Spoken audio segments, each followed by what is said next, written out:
shutting it down, at least indefinitely until they can get that thing smooth again. Conversation that we had last week, easily the most responsive. It's always, we always want to get, feedback. What do you think of it? What do you have to say about it? This one, you didn't have to throw it out there. It came. We got a considerable amount of feedback, and we're going to let you, just in case you missed it, hear the conversation again with John Charles from the Cascade Policy, the replay on a Monday.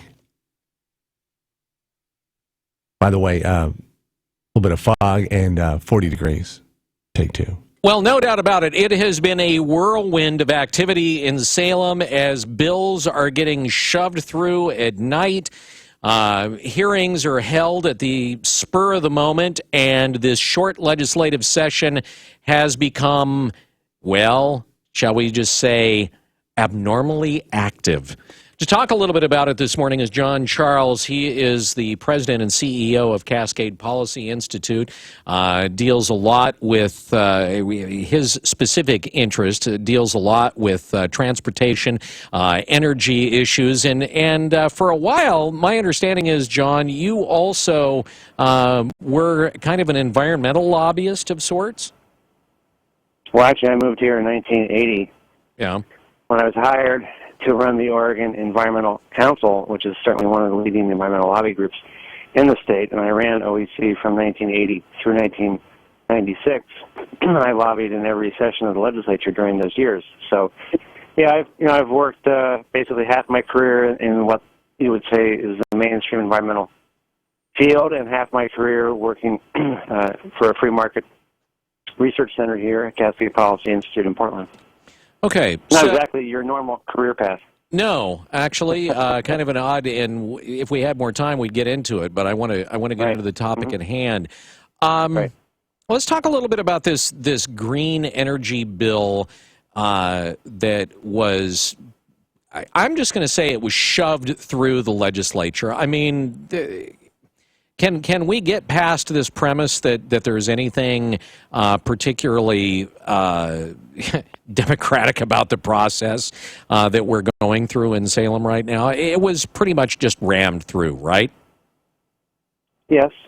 In fact, the few public hearings that were held were irrelevant. They could have just dispensed with them. They could have just not even met. They could have just emailed their votes in and taken all their marching orders from the House Speaker, and you would have gotten the same outcome. I mean, the public participation has been a complete joke.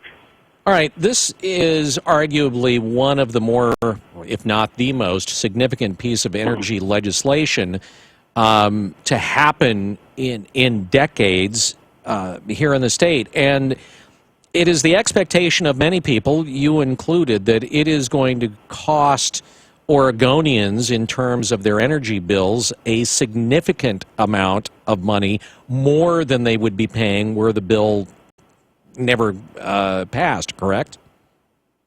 Yes, it will be untold billions of dollars, and as of now, the utilities really have no way to comply with it anyway. The notion that by 2040, the utilities will have to procure 50% of their power from designated green power sources, most of which are unreliable, wind and solar, which all could, at the moment you need them, be producing zero output.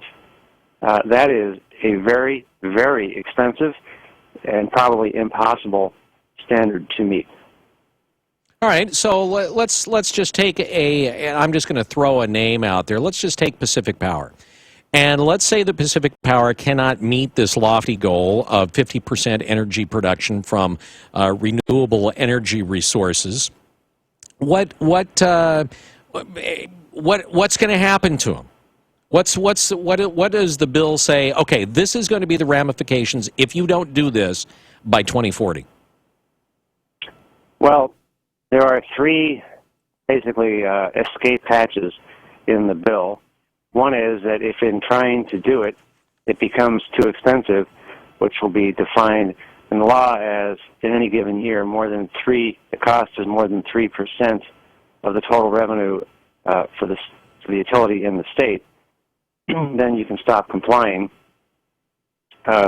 Also, you can meet up to 20% of the compliance requirements with fake electricity called unbundled renewable energy certificates, where basically you just buy these fake things from some other producer and you pretend you actually bought the electricity, but you didn't.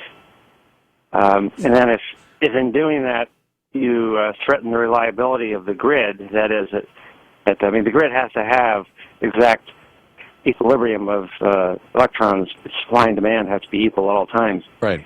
If the unreliable and randomly failing wind farms that you have to increasingly use threaten reliability standards, the PUC can suspend compliance. So there are 3 opt-out or escape hatches in the bill, and I can already tell you that for PGE, even before this bill goes into effect, just in the 2016 through 2021 period under existing mandates, they're already forecasting that in 4 of the 5 years, their incremental costs will be above the 3% in the bill, and so they would be out of compliance 80% of the time. So really, the bill sets up all these bars for them to jump over, but it's kind of fake. It's an elaborate game, and utilities will just game the system. There will be costs, and at some point when the costs get too high, they'll be told you don't have to comply. Okay, so in the meantime, and how can you enumerate how much this is going to cost the average ratepayer that, they're going out doing their thing and every month they have to pay their utility bill? I mean, how much, has anybody done any referencing to figure out how much this could cost? Well, anything going out to 2040, it's GIGO, garbage in, garbage out. So you could run 100 Excel spreadsheets, change the assumptions, and you get 100 different outputs. But I read PGE's official filing with the PUC for what they expect to be the incremental cost under current law. Current law is that by 2025, you stair-step up to 25% green power. This new law goes to 50% requirement by 2040. But just between 2016 and 2021, PGE is forecasting added costs of $438 million, for which ratepayers will pay that and get essentially zero social benefit.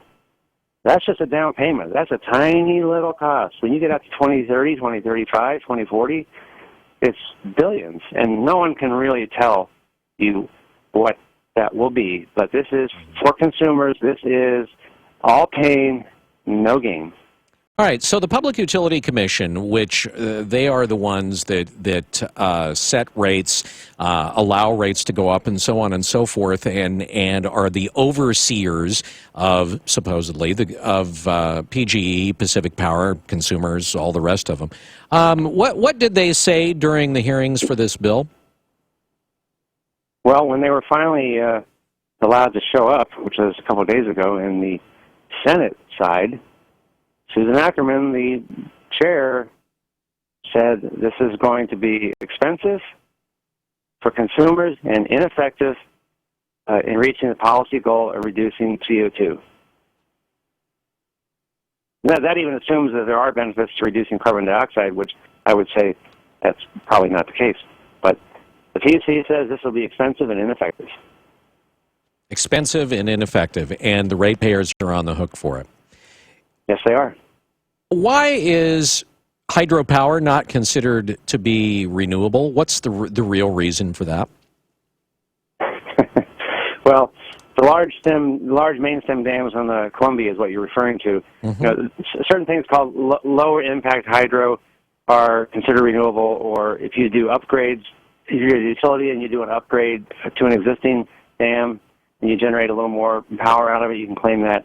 But to your point, the large dams that are iconic in the Northwest that have provided very cheap, reliable hydropower for years, the reason those are considered non-qualifying or non-renewable is because it's Orwellian. You define the obvious in some other way. You say they're not renewable because back in 2007, when this first RPS was set up, the 25 by 25, if they had acknowledged that hydro is renewable, the standard would have been met instantly. Well, they don't want the standard met. They want a standard so high utilities can't meet it, and they have to build more wasteful and unreliable wind and solar plants and make the whole process more painful for consumers. That was the goal. Why? Why is that a goal? What makes you believe that is a goal? Because, look, I spent 20 years of my life in the environmental movement, and they believe that if you have a free-flowing if you have a free-flowing transportation system with very little congestion, people will drive a lot. They don't want you to drive. If you have electricity really cheap, you'll consume a lot of electricity. They don't want you to do that.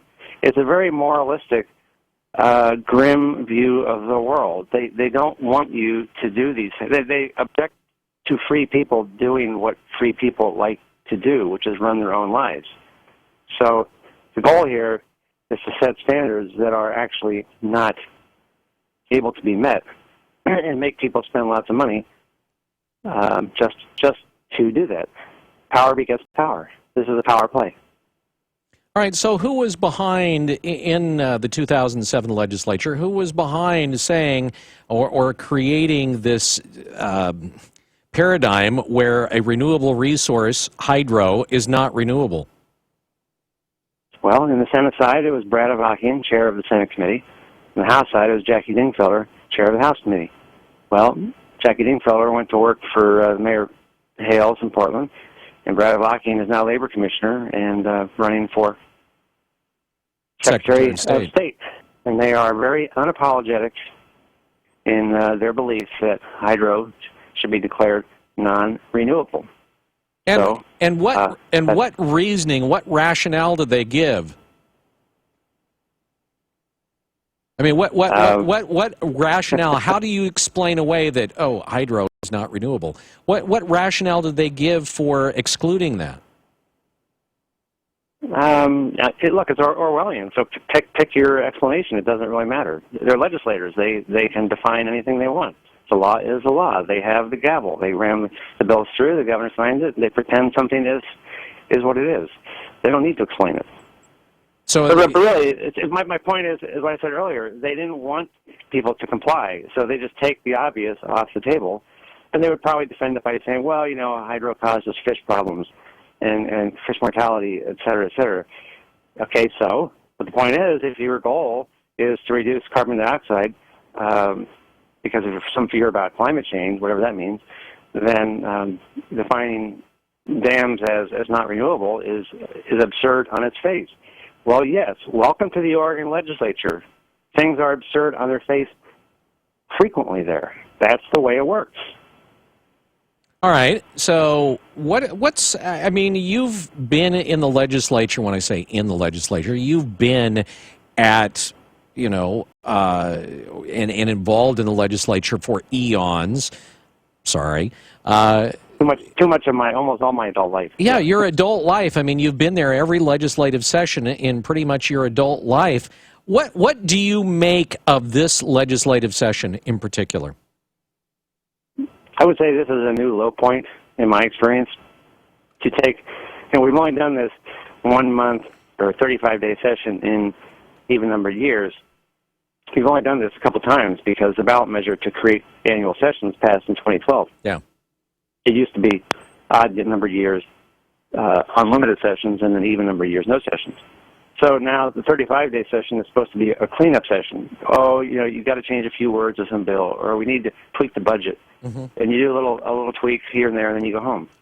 Wow, they've hijacked the whole thing, and they're ramming through a massive, the highest minimum wage intrusion in the country, and this is the most significant energy bill in decades, and we're going to cram that through, in which you get 1 week in the House, you get 1 week in the Senate, then you cross over and you do it again, and most witnesses don't get to testify, or they get to testify for 1 or 2 minutes, and all their testimony is irrelevant, and because no sooner did they leave the seat than the gavel drops and the bill gets rammed through with no discussion. And that's just an amazing display of power. So all you can say is Senate President Peter Courtney and the House Speaker, Tina Kotek, and the Governor have decided this is the way it's going to be. They're drunk on the power, and they're going to cram it down. And if you don't like it, that's just your problem. What do you make of the emergency riders that are put on all of the bills? That's always a joke. I've always thought that. Since the day I arrived here, I thought, what do you mean all these bills? So, well, this is an emergency. Given that this is an emergency, the bill immediately goes into effect. That should never happen. There's almost never a time the legislature passes something that's an emergency. But they do that to eliminate the ability for people to go out and collect signatures and challenge it on the ballot. Wow. John Charles from Cascade Policy joining us on the Wake Up Call this morning. So it sounds to me, you sound like somebody that is just worn out by the system that they've been involved in. You sound demoralized, maybe? Is that a good word for it?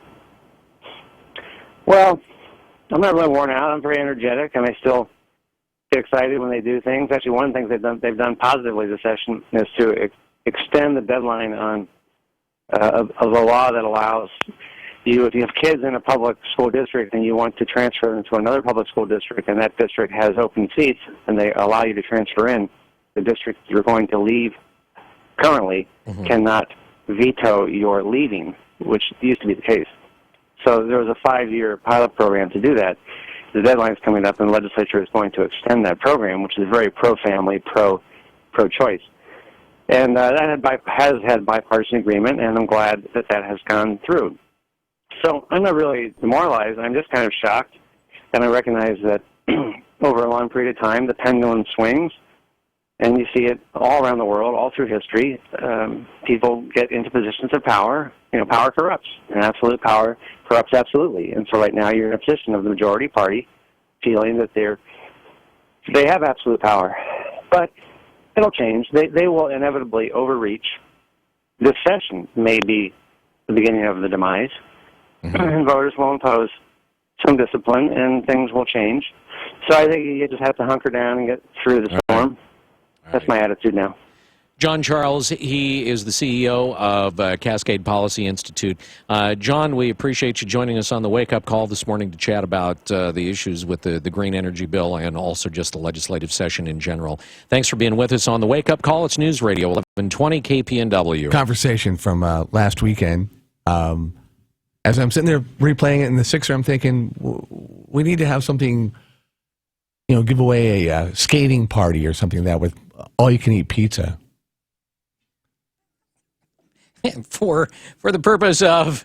Well, I mean, just to kind of hit you with the boom, boom, 1, 2, kind of 3 combo right there in the solar plex. Okay. Yeah. Pizza's always good. 1120kpnw at gmail.com. Any reaction to Mr. Charles, of course, from the Cascade Policy. It's some sobering words, some tough love there.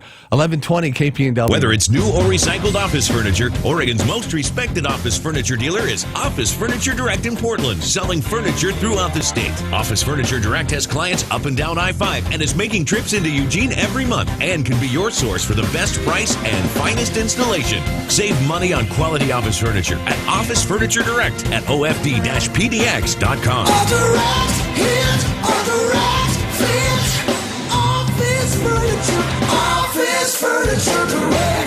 Sun Automotive is proud to sponsor the Northwest edition of Lars Larson.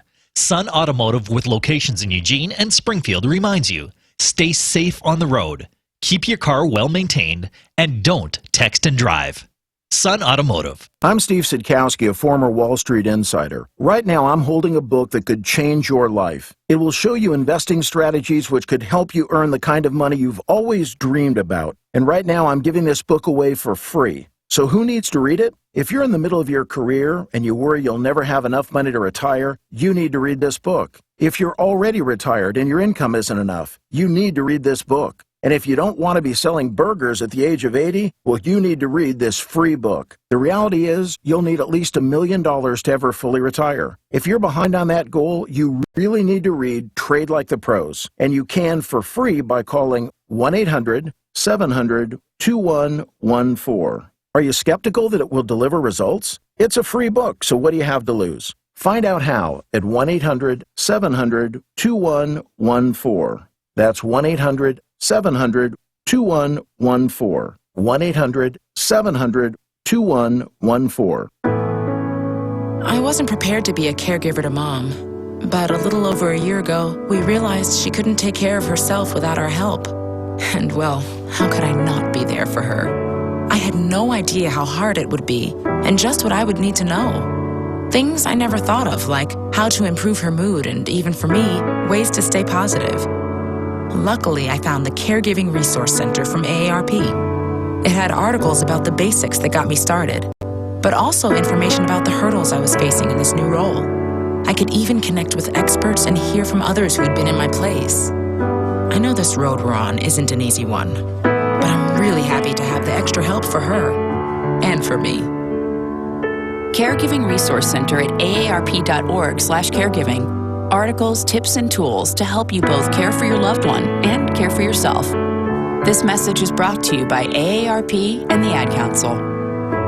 Do you have 30 minutes a week to make a difference in the life of a Eugene student? Join the Eugene Middle School Lunchtime Mentor Program. Be a friend. Support a middle schooler this year. Visit 4j.lane.edu/volunteers for more information. KPNW weather brought to you by Ramjack West. Do you have foundation problems? Ramjack can fix that. Get your free quote at ramjackwest.com. A series of storms make their way onto the region this week for a fairly active weather pattern. Your work week starts off dry. Rain returns Tuesday, drying out Wednesday, before the rain sticks around Thursday and into your weekend. Daytime highs in the upper 50s, overnight lows in the upper 30s to low 40s. From the First Alert Weather Center, I'm Angelica Carrillo. Ladies and gentlemen, we are experiencing technical difficulties. Please stand by. The Wake Up Call on News Radio 1120 KPNW. 9 from 7 o'clock.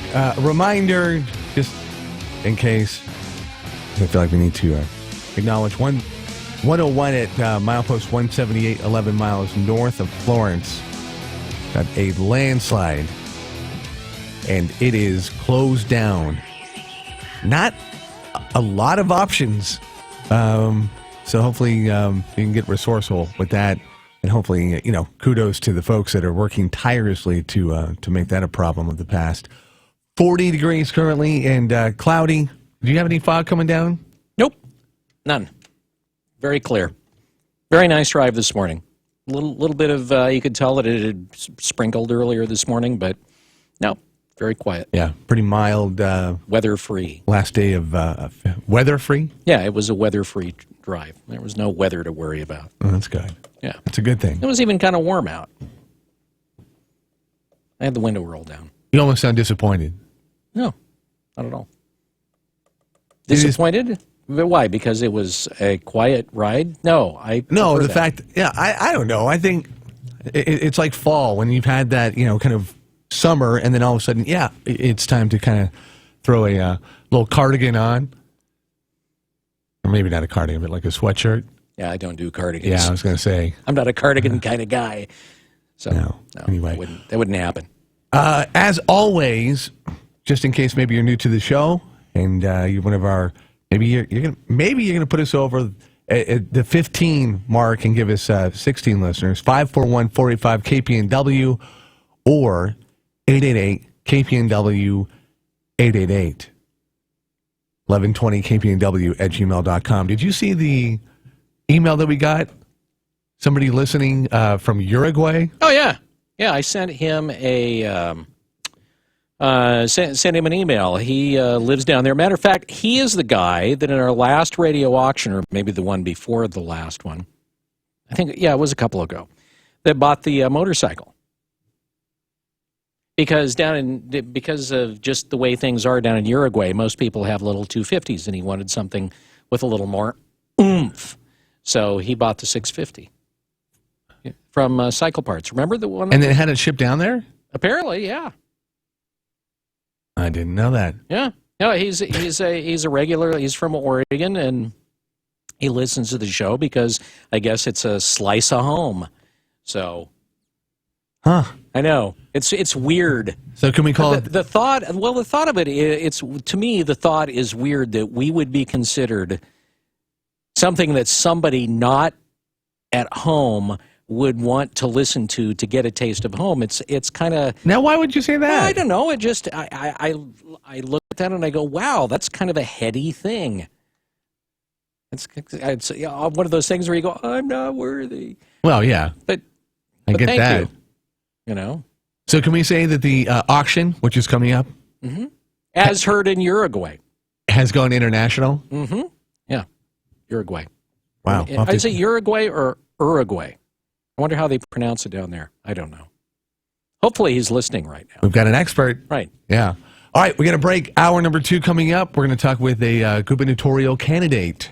Coming up on 1120 KPNW. I'm Isaac Jackson at Jackson Jones Law Office. At our office, we represent people who have lost everything because of someone else's bad judgment. When someone takes something close to you, your health or a loved one, the right lawyer can help you walk through the stress, get the medical bills paid, and if needed, stand up and fight on your behalf. Our philosophy is simple. We start by meeting with you to give you a straightforward assessment of your case.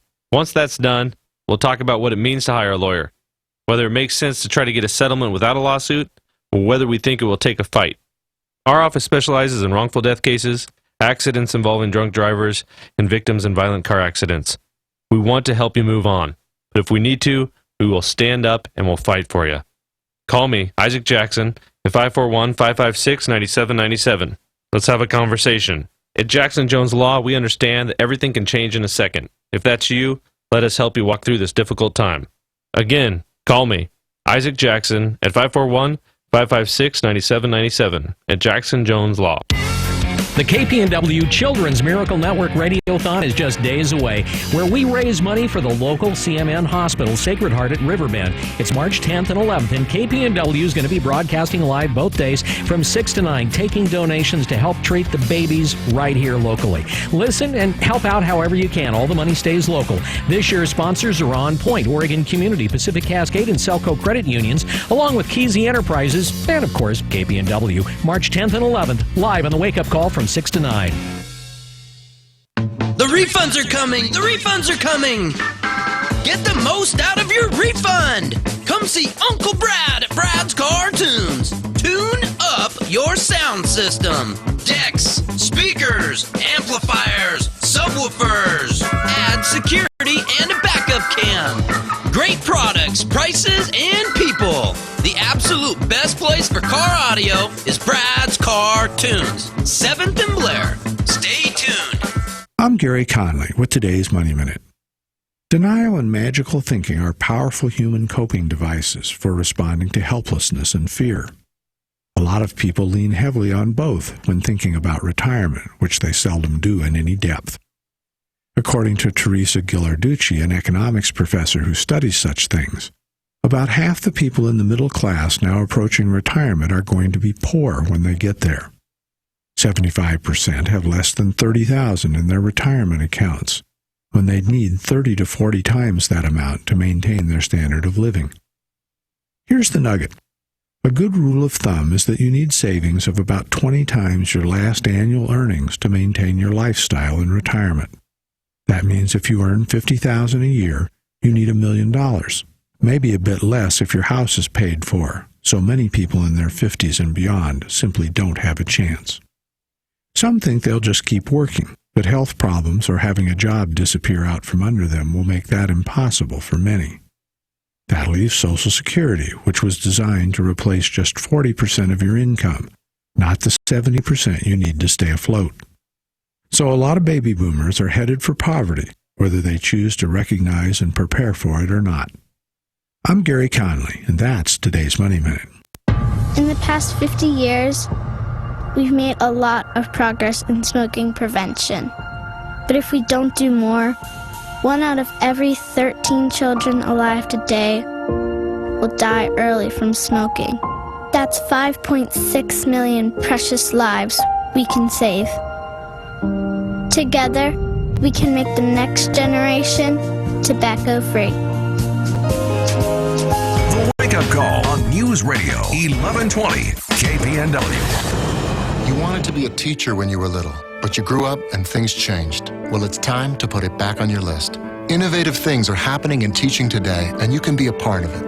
Make more. Teach. Visit teach.org. Brought to you by Teach and the Ad Council. KPNW weather brought to you by Ramjack West. Do you have foundation problems? Ramjack can fix that. Get your free quote at ramjackwest.com. Starting off your Monday with a little bit of patchy morning fog, otherwise mostly cloudy in the Willamette Valley with highs in the mid to upper 50s. Rain is likely this afternoon around 5 with overnight lows in the upper 30s. Light winds throughout the day. From the First Alert Weather Center, I'm Angelica Carrillo. We report, you decide. This is News Radio 1120 KPNW, Eugene, Springfield, USA. Fox News Radio, I'm Dave Anthony. It's the day before Super Tuesday, and Bill Clinton is out trying to round up Democrat votes for Hillary. When the Republicans say they'll make America great again, she says, I don't think we ever stop being great.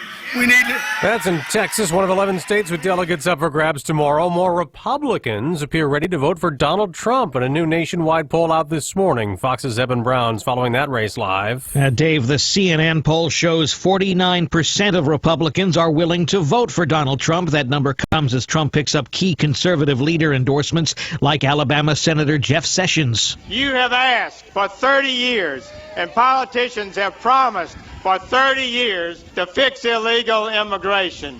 Have they done it? Donald Trump will do it.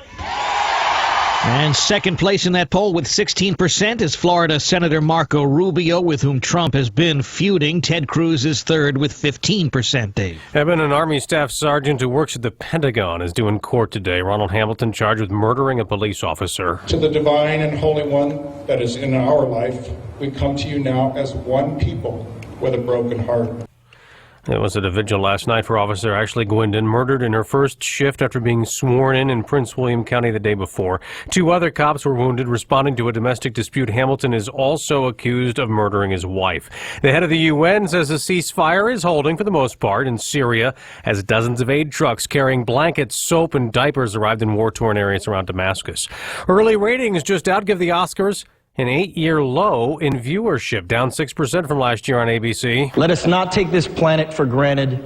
I do not take tonight for granted. Leonardo DiCaprio finally got Best Actor after 6 nominations, but his movie The Revenant didn't win the big one. Spotlight was Best Picture. Fox News Radio, fair and balanced. If you need to sell your home, listen up. Lars here to tell you about a real estate agent right in Lane County that takes the stress out of selling a home. I'm talking about Jeremy Parmenter of Keller Williams Realty. Jeremy has a marketing system for selling homes on a whole different level than anyone you're going to talk to in Lane County. Jeremy works with the top real estate developer in Oregon, and week after week, Jeremy attracts hundreds of buyers, which creates demand and helps your home sell fast and for top dollar. That's why Jeremy offers a home sale guarantee. If Jeremy can't sell your home at a price and deadline you agreed to, he'll buy it. Plus, it's risk-free. If he isn't doing his job after one day, you can fire him. But don't worry, you won't, because he outsells the average agent 8-1. If I needed to sell my home and lived in Lane County, I'd call up Jeremy. Call Jeremy today at 541-255-5685. That's 541-255-5685. And start packing. August 10th, 2015. It's the last day of what's been a pretty good month on Wall Street, though it's a little bit down this morning. Fox Business Network's Nicole Petalides live at the New York Stock Exchange. Stocks on Wall Street are to the downside right now. The Dow Jones Industrial Average down 15 points at 16,625. The S&P 500 losing 2. The Nasdaq Composite up 3. So fractional moves thus far. But for the month, the Dow and the S&P have clocked in some gains, and it looks like they may be able to hold on to those gains. On the S&P 500, we've seen some movers overall. Big picture here, and also watching some of the sectors moving in particular. We're also seeing Valiant, a mover that's been lower after pulling its goals going forward, and Groupon here moving higher after hitting the 1 billionth Groupon customer. A big picture for sectors sectors. We're seeing telecom higher and healthcare pulling back. Dave. Thank you, Nicole. The price of oil is up today about 40 cents, back over $33 a barrel. Gas is a little bit more expensive. AAA's average for regular is at around $1.75 a gallon. That's 4 cents more than we were paying a week ago. It happens every 4 years. We get an extra day. February 29th was added to the Gregorian calendar because it takes the Earth 365 days and 6 hours to completely revolve around the sun. People born on leap day might feel a little cheated, but many businesses offer discounts or freebies to leap year babies known as leaplings. Leap day also has its share of traditions and superstitions. In some countries, women propose to men on February 29th, and in Scotland, being born on that day is considered bad luck. Steve Rappaport, Fox News. Jimmy Johnson has caught up to the late, great Dale Earnhardt in the NASCAR record books, winning his 76th career Sprint Cup race. I kind of lost sight of that, and I remembered on my victory lap coming down and had to come by and throw a 3 out the window to pay respect to the man. Johnson beat out Dale Earnhardt Jr. in NASCAR's second race of the season at Atlanta Motor Speedway. The Busch brothers were 3rd and 4th, Carl Edwards 5th. I'm Dave Anthony, Fox News Radio.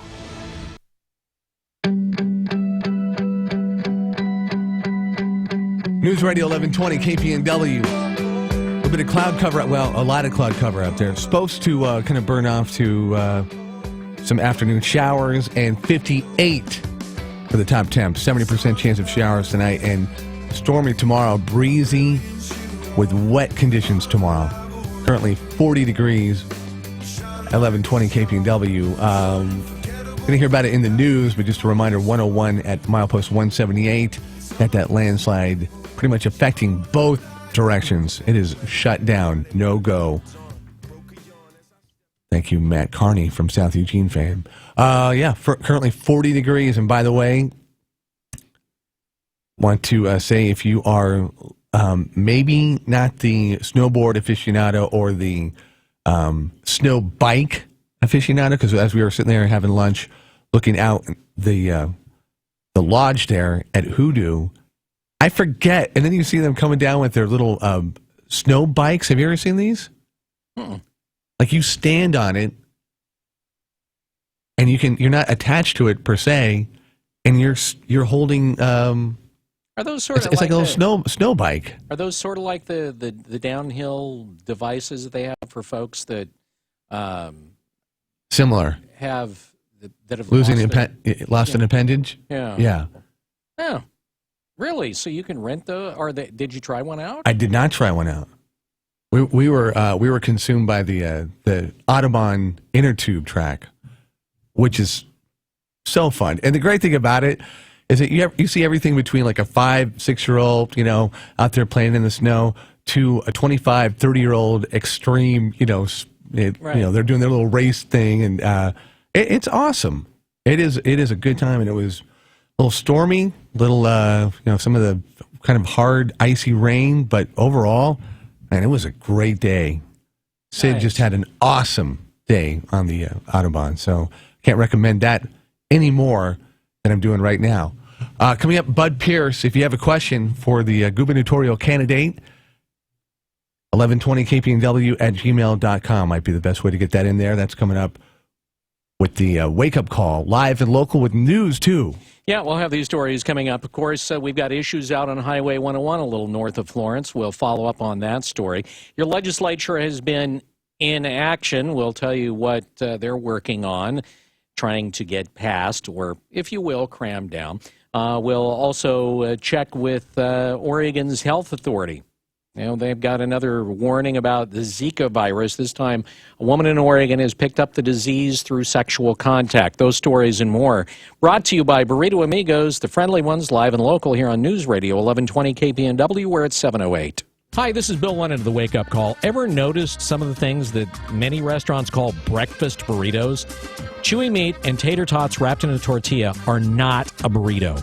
So get to the source material. Get a breakfast burrito from Burrito Amigos. Ever try a machaca burrito? It's Angus steak sautéed with onion and bell peppers, teamed with scrambled eggs, potatoes, and cheese wrapped in a real tortilla shell. That's breakfast. Or get my favorite, a bacon burrito with 2 types of bacon. You can also choose from Burritos made out of link sausage, chorizo, even huevos rancheros featuring pork in a special breakfast salsa. Not only do the breakfast burritos taste great, they're huge. True story. Burrito Amigos regular breakfast burritos are so big, they created the junior size because a lot of people said they couldn't eat the whole thing. And remember, Bill's breakfast tip, not everything wrapped in a tortilla is a real breakfast burrito unless you get it from the source. Burrito Amigos, the friendly ones, in Eugene and Springfield. Climb aboard Amtrak Cascades from Eugene to Portland for less than $20 one way. Start your adventure at Amtrak.com/see what happens. They say I'm a bad kid. A charity case. A troublemaker. Worthless. Just a stupid mistake. I don't think I'm a lost cause. I'm just a kid. Youth Villages believes that no child is a lost cause. Not a single one. Because a stable, loving family can help any child succeed. And we have an 80% success rate overall that proves it. If you agree, find out how you can help at youthvillages.org. Every day is Black Friday. You have to see it at Creative Clock on Conger. When I have an asthma attack, I feel scared. I feel like I'm choking. Prevent your child's next asthma attack. Visit www.noattacks.org or call your doctor, because even one attack is one too many. I feel like a fish with no water. Brought to you by the EPA and the Ad Council. Now, this morning's wake-up call with the latest news from the Northwest and your neighborhood on News Radio 1120, KPNW. Good morning. This look at the news brought to you by Burrito Amigos, the friendly ones, featuring great breakfast burritos and fresh brewed locally roasted coffee for a tasty start to your morning. Here's what's going on. Well, Highway 101 still closed this morning, about 11 miles north of Florence near Heceta Head Lighthouse and the Sea Lion Caves. A landslide covered a large chunk of highway over the weekend. It was a massive slide. ODOT right now unsure when 101 will open again, but they did say it could be closed until Tuesday. Now, crews spent the night trying to clear the roadway. This morning, what they're doing is they're checking out the hillside, looking at stabilization measures to keep further slides from occurring. Your best bet, at least right now, avoid the area. If you're going to travel that direction later on today, go to tripcheck.com. Something else to consider, just choose an alternate route. Oregon has had its first case of Zika virus that was spread through sexual contact. Brad Ford reports. Across the country, the CDC is investigating more than a dozen possible cases of Zika virus that was spread through sexual contact. Dr. Richard Lehman with the Oregon Health Authority says it appears that men are responsible. Only males who are known to be symptomatic have been involved in sexual transmission. The CDC recommends that men who have traveled to areas where they could be exposed to Zika use condoms or abstain from sex, especially with pregnant women. Lehman advises women who are pregnant or considering pregnancy delay trips to high-risk Zika areas. If they do decide to go to these areas, just as with anyone else, they should take steps to avoid mosquito bites. Most people who get the virus are able to fight it with no significant problems. I'm Brad Ford, KPNW. The University of Oregon's police chief has abruptly quit. The police department issued a statement saying that Carolyn McDermott announced her retirement. University police spokesperson Kelly McIver says more information on the leadership transition will be available later on today. In September, a federal grand jury awarded $755,000 to a former University of Oregon public safety officer after finding McDermott and a top lieutenant retaliated against him for speaking out about department wrongdoing. Jurors found McDermott violated James Clevenger's First Amendment rights when she fired him in 2012 and in 2014 when she tried to prove he was untruthful or too untruthful to testify. The university, of course, has appealed. McDermott previously worked at the Eugene Police Department. She was first hired at the university in 2008 as an assistant chief. She served as interim chief before being commissioned as the chief in July of 2013. The head of Columbia Sportswear has announced he'll give $10 million to the U of O zebrafish facility to help expand genomics research. The donation, announced by Tim Boyle, will go toward helping the center create an endowment, expand its facilities, and purchase new equipment. Zebrafish are vertebrates that are transparent during the embryo stage, making them easier to observe and manipulate. The school's website says their embryonic development is remarkably similar to humans. Boyle's connection to the facility dates back to the 1970s when his aunt Hildegard Landrum worked alongside Professor George Streisinger and his team as they used zebrafish to better understand human human development. Oregon has a backlog of more than 5,000 untested rape kits in evidence storage. Brad Ford says the Oregon Senate has passed a bill to keep that problem from getting worse. It's called Melissa's Bill for Melissa Bittler, the 14-year-old girl who was killed in 2001 by a rapist who would likely have been caught if rape kits had been tested. Senator Sarah Gelser sponsored the bill. Melissa's family made it a goal and a commitment of theirs to ensure that these kits would be tested. It sets a timeline for testing, ensures every kit will be tested, uploads the information to a national database, and keeps the evidence for 60 years. Senator Jeff Cruz says it's important for victims of rape. We have done something very positive, and for some people, it's going to help bring closure. The bill passed the Senate and now moves to the House. Brad Ford, KPNW. Well, the clock is ticking on the session at the Oregon legislature, and the Republican minority in the Senate has been using techniques to slow down the Democratic cramdown. Senate Republicans have been requiring all bills be read in full before a vote. That can take hours. And on Wednesday last week, they refused to show up for a floor session, which canceled everything. This year's short session ends March 6th, and the Senate backlog of proposed legislation continues to grow. Many bills are already considered dead, but there are still a number of issues up for a vote, including renewable energy and housing affordability, plus state budget items that cover some nonpartisan issues, including the militia occupation in Harney County and last year's shooting at Umpqua Community College. The Oregon Senate overwhelmingly approved a bill sponsored by State Representative Tim Knope of Bend, allowing an unlimited statute of limitations for first-degree sex crimes when there's additional supporting evidence of the crime. That evidence can be through non-DNA physical evidence, such as a confession by the defendant to that particular crime, a videotape or recording, statements by the victim that are made close in time to the alleged crime, or when multiple victims speak on a crime that is so similar it could be on the same charge. Senate Bill 1600 passed the Senate with a 24-3 vote. It now goes to the House for consideration. On the Senate floor, Knope thanked Danielle Tudor for her steadfast advocacy and call for justice, which has been instrumental in passing the legislation. If you recall, a few weeks ago, Danielle was on the WakeUp call telling us about how another bill was actually attached to this bill, courtesy of local Senator Floyd Przonski, that created a new felony for people who accidentally hit folks on bicycles.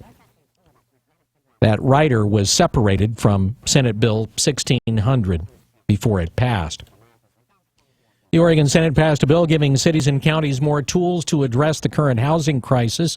Brad Ford reports. Sponsor Michael Dembro says it lifts a state ban on affordable housing mandates. We're seeing a growing need for mixed income developments in our cities. Middle income workers and their families being priced out of the communities in which they work. Local governments could force builders to include a certain number of affordable multifamily units and impose construction excise taxes to fund more affordable housing. This bill sucks. Republican opponents, including Fred Girard and Minority Leader Ted Ferrioli, say more government red tape will drive up housing costs. The measure passed the Senate and now moves to the House. Brad Ford, KPNW News. A judge declared a mistrial after Roseburg jurors couldn't unanimously reach a verdict in a murder case. William Aguayo was found guilty of burglary and robbery in the case. He'll be sentenced on those charges next month. Aguayo was one of several men involved in an incident that led to the death of a man in possession of medical marijuana. One of the other participants had already pleaded guilty in the case. Prosecutor Steve Hoddle argued that Aguayo aided in the attack, a contention disputed by the defense. 11 of 12 jurors agreed with the prosecutor. One wouldn't budge. Hoddle says he plans to retry the murder charge. Boat inspection stations are opening on highways and freeways along Oregon's eastern and southern borders to keep out two invasive species, zebra and quagga mussels.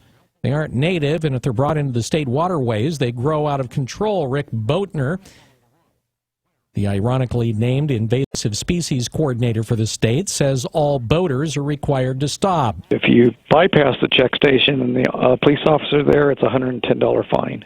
They're checking to make sure boats are drained and there's no sign of the mussels. Boatner says even boats who remain in Oregon should always pull plugs when a boat is removed from the water, and all algae or weeds should be removed from the bottom of the boat. Well, tonight's scheduled debate between Portland's mayoral candidates, Jules Bailey and Ted Wheeler, has been canceled because of some sort of threats. The event was to be hosted by the Oregonian and held at Doors to the Revolution Hall. The Oregonian tweeted about the cancellation late last night and said in part that after receiving a number of threats, quote, out of concern for both the safety of those who've registered to attend and the security of the venue, Revolution Hall, we've decided to cancel the event. We offered both candidates an opportunity to hold the same debate without a live audience and to stream it on OregonLive.com. Both candidates declined that alternative. Neither the Oregonian, the candidates, nor the police are specifying what was said in those supposed threats. Oregon State Police arrested a Jefferson County double homicide suspect after a 16-hour search ended in Salem Saturday morning. The suspect, 20-year-old Mitchell Julio Morris of Crooked River Ranch, was arrested after his pickup was located by Salem police. Another man was in the vehicle. He was not arrested. He's cooperating. Morris was considered armed and dangerous. He's originally from Polk County, and police said they believed he traveled there after the shooting.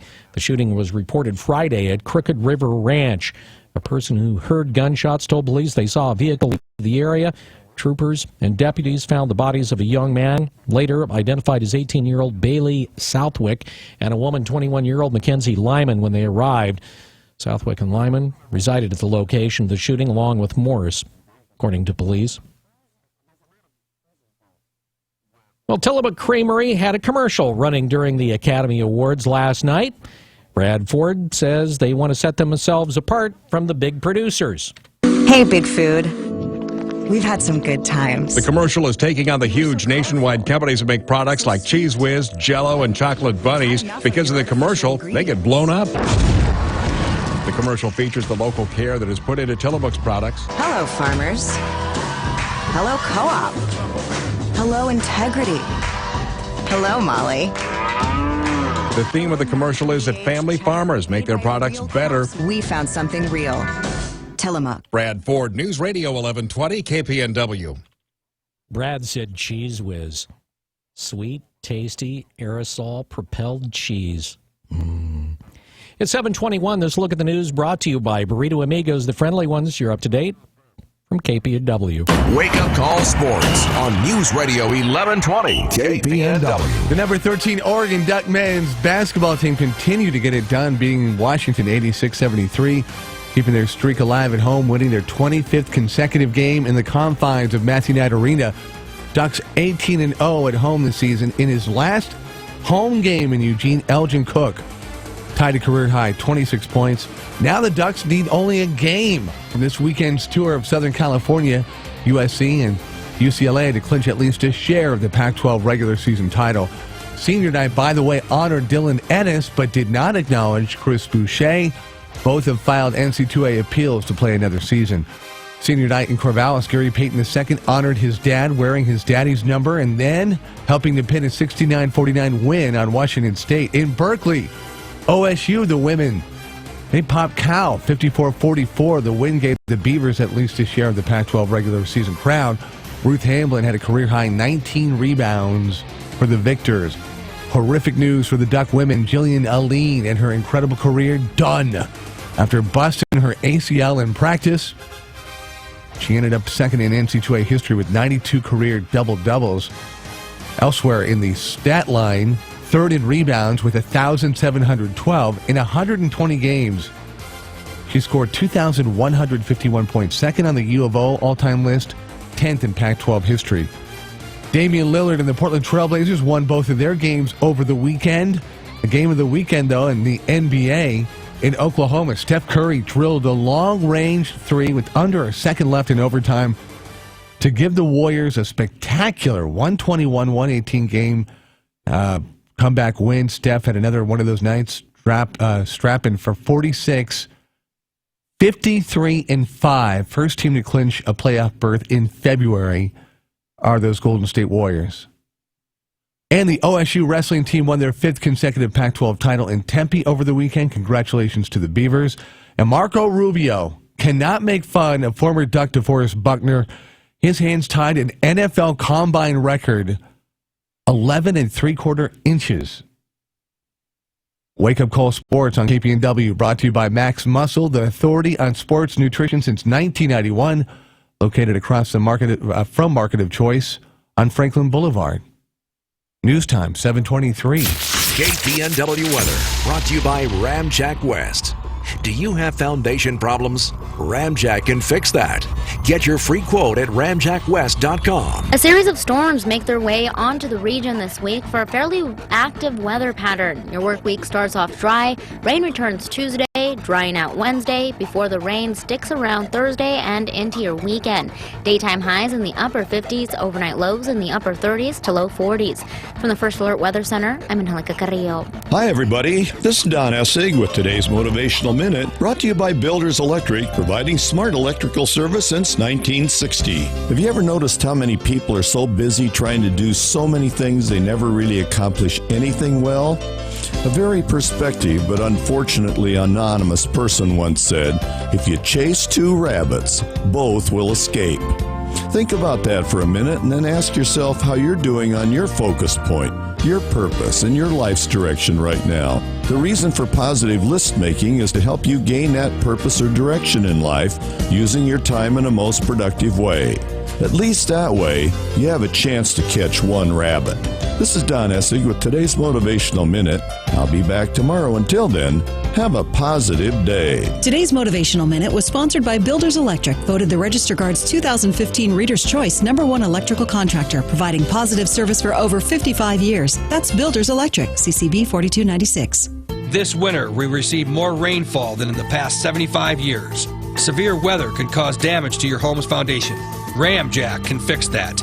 Get your free in-home evaluation at ramjackwest.com. CCB 146906. Built for business.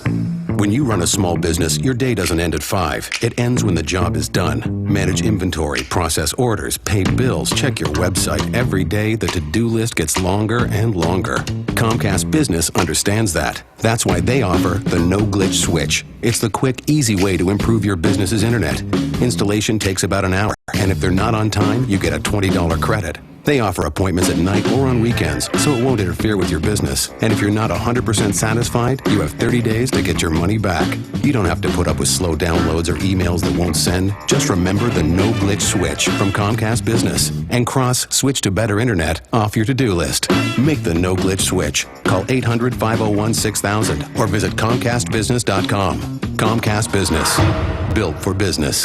Restrictions apply. Not available in all areas. 1 hour install applies to standard installation of one outlet. Money-back guarantee does not apply to Ethernet or hospitality services. Max Muscle Sports Nutrition is more than a nutrition store. Tom here at Max Muscle. If you want to make changes to your overall health, lose weight, build muscle, or if you just want to feel better, stop by, talk to a certified nutritionist. Max Muscle, Franklin Boulevard, across from the Market of Choice. Tune in to Real Estate Today, weekdays at 5:30 p.m. I'm Bob Nelson, co-host of Real Estate Today.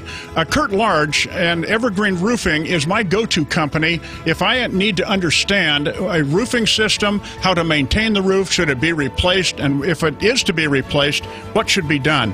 He is absolutely the expert's expert. Evergreen Roofing is my go-to company. To find out more about Evergreen Roofing, just go to their website, evergreenroofing.com. See a problem on the commute?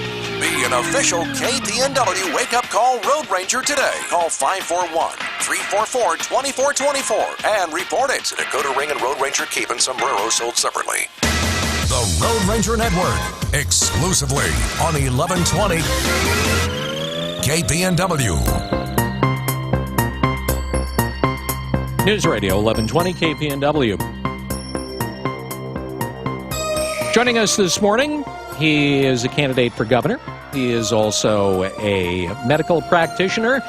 You know him as Bud Pierce. He's joining us on the Wake Up Call this morning here on News Radio 1120 KPNW. Dr. Pierce, thanks for being here. Thank you very much for having me on. All right. So for folks that have not heard of you, you are a Republican. You are running for the Republican nomination. I am. For the chance to take on, ostensibly, Kate Brown for the gubernatorial seat of Oregon.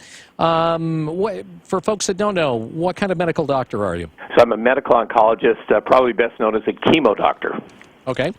And so you've already had rounds this morning, right? I have. Every morning we get going early and see the patients in the hospital, and then they head to the office or to the campaign trail. Okay. And as a first-timer, I mean, this is the first time you've run for any office, correct? Correct. As a first-timer running for office, what's the takeaway? Is it a tedious chore running from one end of the state to the other, going to town halls, meeting with folks, so on and so forth, or not? Well, it's fabulous and exhilarating, I think, for someone like me to get out and really get to know the people and know the state. And what I've already come away with is I've done a lot of medical politics. That's really my background, and I see how the influencers and really the lobbyists have access to the government leaders. There's something to be said for if you're successful and you win the governorship, keep governing like you campaign. Get out there with the people, spend time out there, move your office around the state, and you'll hear unfiltered reality. You won't hear the desires of the connected. So I think that's what I'm taking away is great ideas, great enthusiasm, great people in Oregon, and continue to connect with them if you win the governorship. It's interesting you bring this up because Dick Hughes of the Statesman Journal wrote an op-ed over the weekend suggesting, and I think probably tongue-in-cheek, but suggesting that you and Governor Kate Brown do kind of a hand-in-hand little tour of the state, spend some time in Eastern Oregon together, meet with the folks, do the same in Western Oregon and the like, right? I think that would be a fabulous idea. I think it would be very interesting to be my wife and I, Selma, and the governor and her husband, to be in a car, kind of on a road trip. I'm sure there'd have to be security with the governor being there, but really spending time together and really letting the people see us side by side and presenting our different visions of how to get Oregon going and to be more successful. I think we both have the same desire, and I think his hope would be, although it's tongue-in-cheek, is that the animosity between the Republicans and Democrats be toned down, and he would probably say if you spend time together with someone, you'll probably end up liking them more. So I think that is Dick's viewpoint, but it was an interesting editorial. So if you two took a road trip together, who do you think would win playing the license plate game? I don't know. Governor Brown would probably be a tough competitor, so we would see, though. I'm sure it would be a fun and interesting competition, but we'd have fun with it. I have a feeling, though, she wouldn't like to stop at some of the out-of-the-way restaurants and stuff. She'd be wanting more like tofu burgers. Well, sometimes you're surprised. I know she grew up she spent time in Spain, and then she was from the Midwest. So I think she's been in Portland a long time, but she may fall back upon her more distant roots, and she may surprise us. She may surprise us. It'd probably be fun. Well, I hope that you two have a chance to do that. That would be fun. Seriously, I think it'd be a good idea. Yeah, it would be awesome. So one of the things that is coming up here, and a rumor that is floating around, and I think probably there's more truth to it than rumor, is the potentiality that Alan Alley is going to be throwing his hat into the ring as a Republican candidate in the primary as well. Have you heard that too? So we're obviously monitoring all the potential candidates. I started and really announced a year ago at Dorchester that I was looking at running. I really thought I would face Dennis Richardson, Monica Webby, Newt Buehler, Alan Alley, and the only one left who is out there and who hasn't said no is Alan Alley. I know Alan. He's served the Republican Party well. I think it's time for someone new to come forward, and I'm confident that should Alan decide to run, that I'll be the nominee, but certainly he's a good man and a good Republican. Well, you're being awfully magnanimous to somebody that actually stirred a lot of discontent among the Republicans with the way that he sort of blew up the ORP here in the state. You're being kind of nice to him. Well, Alan stepped forward, and being an ORP chairman is a difficult job. I think there's a lot of people criticize the way that the nominating process went forward with the Paul supporters and candidate Romney's election. But again, I think it's always very difficult. Once you go into politics and you see the strength of opinion and the passion on it, you're going into something where you're going to offend people, and you have to stand with your record, and you have to run on your past record. And if he declares as a candidate, he'll have to answer for those issues. But again, anyone who steps forward, and I already feel that in the year I've been running to be governor, is you're going to take some arrows. You're going to take a lot of criticism. But that's part of the job. If you can't stand up to the heat of a campaign, you certainly can't govern. You seem kind of reticent to, take a shot at the guy. If you're running against him, and if he does announce, which again, rumor has it he's going to do it this week, if he does announce, I mean, you're going to be in a position where you are going to have to, for lack of a better term, saw him off at the kneecaps. Are you willing to go after him in a more aggressive way? I'm fiercely competitive and willing to point out the reason that I should be the nominee of the Republican Party, and that involves commenting on other candidates' prior history. So I'm willing to bring forward the truth and point out my strengths and opponents' weaknesses. So I'm willing to do what I need to do if that time comes. I'm not really interested at this time because Alan Alley's not running for governor right now. As of yet. All right, so let's talk about the main things that you stand for. There was a reason why you decided to run. Number one, what was it, and what kind of things would you like to accomplish here in the state of Oregon, being a Republican governor who likely would still be dealing with a Democratic majority in it, if not the House and the Senate, in the very least, the House? Sure. So it really comes down to corruption and failed public policy. You have one party in for so long and connected people attached to government and end up corrupting the process in many ways. And you look at the failed public policy, and I won't go through a long laundry list, but Columbia River Crossing, $240 million, Cover Oregon, $300 million, the business income tax credit's $1 billion, and very little to show for it other than investment vehicles. And PERS disaster, we're at $5,000 per citizen indebtedness with no end in sight. And if we actually had real accounting and didn't estimate a 7.75% investment return on our principal, we'd be far many more billions in debt. So failure and corruption is the reason. So what the reality of our struggle is, we have too many people that are not part of the real economy. And what I mean by that is 60% labor participation rate of our working age people, which is between 18 and 65, means about 1 million Oregonians of working age are not working. And probably half of them are the retired disabled students, but certainly half of them aren't. And that lack of participation really makes us incredibly poor. And a lot of times when people aren't engaged in work, they struggle mightily with things like addiction and depression, and they need many social services. So that failure of having so many of our citizens not being active participants in our economy and society is driving me more than anything else. I think from the governor's office initially, you need to surround yourself with advisors that are interested in business and are not lobbyists and ex-labor union heads. You need to have an economic report daily on what's going on in the state, because the private sector is responsible for 80% of the jobs or more. You need to be connected with citizens, business leaders throughout the state, and communicate on them on a routine basis and have input.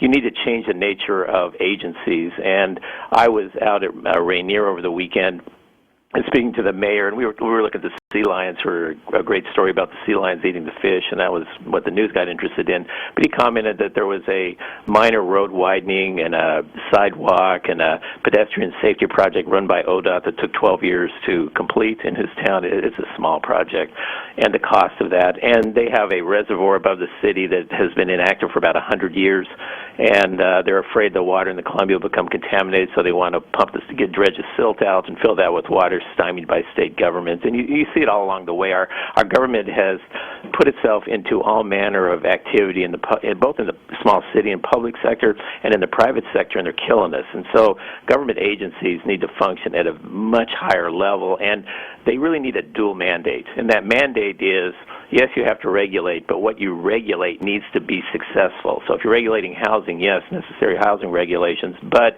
you're there to ensure that housing is successful, it's prosperous. And I think that kind of attitude and change will go hugely toward getting our state on track and getting our citizens employed, and really lessening our financial and, frankly, a lot of our moral and just a lot of our behavioral problems.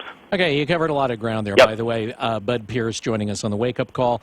He's running in the Republican primary for governor. First things first, let's start back on PERS. Right. You know, everybody has tried for the last, 12 years or so to do some sort of PERS reform. And with a couple of exceptions, the entire thing blows up once it gets into court. It appears to me that there is nothing short of the entire system going broke that is going to change PERS. What is it that you think you're going to be able to do to address that particular issue? Because, like I said, as soon as it gets litigated, it's an automatic loss for PERS reform. Well, I've spoken to this ex-Supreme Court Justice Paul DeMunis, and the courts have been clear on what can be done. There's a lack of courage to do what the courts have said what can be done. So one way is that there's a money match option for PERS retirees to get paid.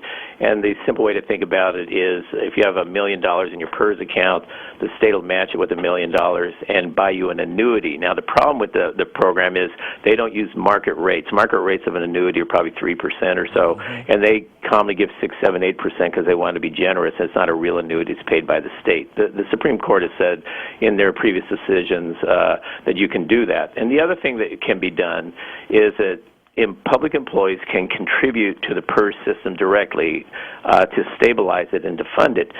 Across America, the average that public employees pay into the retirement system is about 22%. So 22%, if you get $60,000 as an employee in America, public employee, $12,000 isn't going to you, it's going to stabilize the system.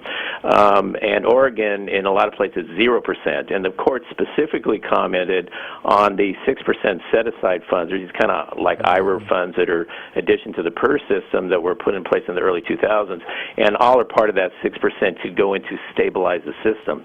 So what we've seen is a lack of courage on the part of our previous governors and legislators to stabilize the system. The courts are saying what you can do. You just have to have the courage and the conviction to make it happen. And it's not to punish public employees. It's to have a system that's viable and that is fundable for the future. And finally, I do agree that going forward, pick a date, January 1st, 2020, that every year every great public employee will get their full salary, they will get their full medical, and they'll get a defined contribution to their retirement plan, not a promise for a future benefit. And that way the people of 2030 and 2040 will not have to pay for what we're giving our employees today and not funding. So that's the long term, but we have to do what we have to do. The courts are telling us what we can do. It's just not being put into effect.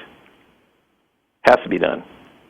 All right, it has to be done, but will it be done? Well, if I'm governor, it will. We're going down that path, and it's going to be an explanation to the public and to the public employees, and we'll do everything we can to keep public employees whole and well paid. We have a great workforce. We don't want them to suffer in any way, but we have to come up with a stable plan for righting the ship, and it's going to take some tough medicine, and we're all in it, and we're all going to swallow it. So how do you, as a Republican, propose to go about winning enough votes in the metro areas, in particular Eugene and Portland, to propel yourself to the governor's seat? Sure. That is, I mean, let's be honest here. Portland pretty much wags the dog when it comes to the power base here in the state and in the statewide races. Sure. How do you win Portland when, Portland is a great example of a city that currently is, what have you given me lately? Well, I think you do several things. One is you remind the citizens of the legacy or great Republican Party that was supported in the past by Oregonians. And you're talking about individuals like Abraham Lincoln and freedom, Teddy Roosevelt, square deal, fair deal for every man and woman, and a conservationist, Mark Hatfield, did great things in a moral rock in terms of anti-racism and against the war in Vietnam. And finally, Tom McCall, who helped the environment so much, but also had land use planning. And I think his plan, in a lot of ways, is misread. He was into zoning and no sprawl, not into no growth. So I think you remind people of that. I think you point out to people that what the current leadership is giving you is complete gridlock in the metro area. It's giving you unaffordable living standards. The housing prices are out of sight, and the wages are not nearly enough to make up for that. It's giving you a solution to homelessness, which is let homeless people camp all over over the city, and not in one area, but all over the city to disperse it. It's giving you a state where mentally ill are not treated or helped, and they're roaming the streets and filling our prisons, and with no realistic solution in sight, no effort, no seeming ability to take any of that on. And so what I would say to them is it's a 2-year tryout. Read about Bud Pearson's life and what he's done and how he addresses issues, challenging issues. I've taken on a number in my life. And give me a 2-year try. It's really a 2-year try to these people.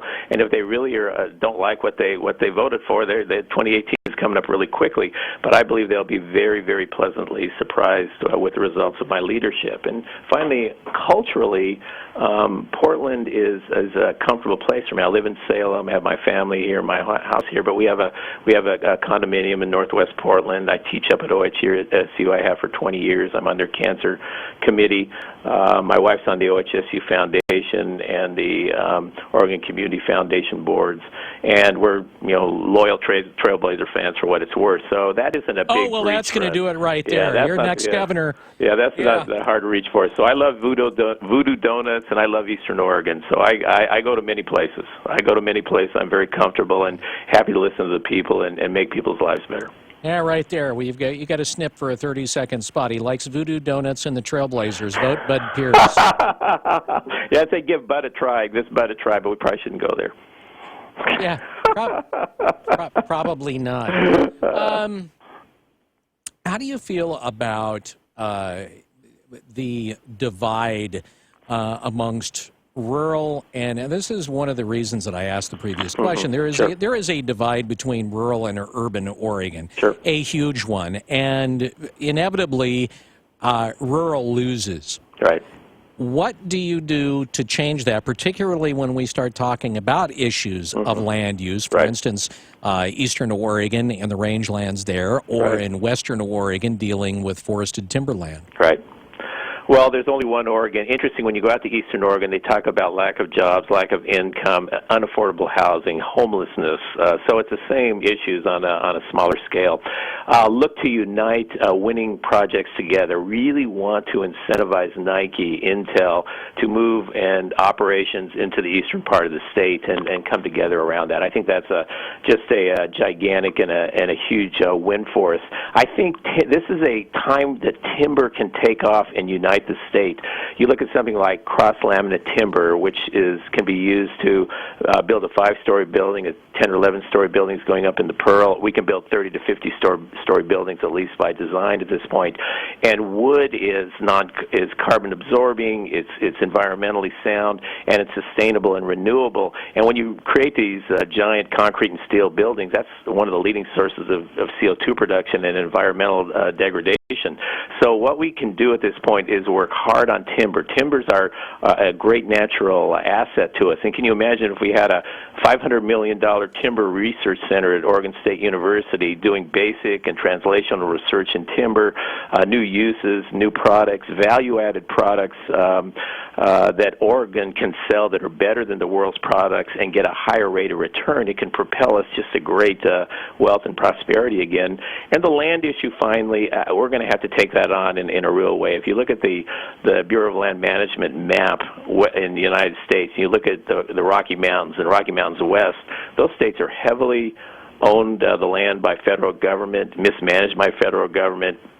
And the question really is for the Western leaders is it reasonable to continue to have the legislative leaders of the states east of the Rocky Mountains in control of so much land within the Western states, or do we need to come up with a better solution? So I think this whole stress that we see in Eastern Oregon and other parts of the state is brought out by that flawed policy. I think we need to move in a different direction. So we can link the urban and rural areas if we link them in common work and practices and culture, and it can be done, but we have to work together jointly for our mutual success, and it can be done. News Radio 1120 KPNW. Thanks for joining us this morning. It is 7:46. Joining us on the Wake Up Call, it is Dr. Bud Pierce. He is running as a Republican nominee in the primary for the governor's seat. Shelby writes off the email at 1120kpnw@gmail.com. Do you consider yourself a true conservative or a rhino? Oh, I'm the most conservative person that I know. I'm a churchgoer for 50 years. I'm a Marine veteran and Navy veteran. I'm a small business owner. I've been married for 34 years and 2 kids. And so I feel it's very important to have a state where people like me and true conservative people feel safe to live. But I also love freedom, and freedom means allowing each individual to live in the way they want to live. And when we have conflict, and we will certainly have conflict between people of different beliefs and viewpoints, the government has an important role in mediating and toning down the anger and hostility, not throwing $130,000 or $50,000 or $400,000 fine and picking a winner and a loser. So freedom means being safe and free in who you truly are. Conservatives, as I described, tend to have traditional values, and conservatives tend to hold on to what's worked in the past because there's a proof about it, and we're somewhatly hesitant to move off of that unless we're really convinced. So I'm certainly a completely conservative person. I don't know a more conservative person than I am. But again, that freedom issue is important to me, and true freedom is allowing people to be who they are. All right. Bud, thanks for joining us on the Wake Up Call this morning. We appreciate it. Thank you very much, and have a great day. Yeah, and good luck with your road trip with Governor Kate Brown. That should be a lot of fun for both of you. Looking forward to it. Thank you very much. All right, you take care. Okay, bye-bye. All right. We'll expect, of course, to see the Yahtzee sheets after they've completed their trip. Anyway, it's 7:49 News Radio 1120 KPNW. The Bloomberg Market Report, sponsored by Pacific Continental Bank, serving your business and community in Eugene for over 40 years. This is a Bloomberg Market Minute. Stocks are little changed as China's central bank stepped up the efforts to cushion the country's economic slowdown. Earlier futures were lower as investors were disappointed that G20 finance ministers meeting in Shanghai failed to make firm commitments to boost the global economy. Contracts to purchase previously owned homes unexpectedly dropped in January by the most in 2 years, representing a setback in residential real estate leading up to the spring selling season.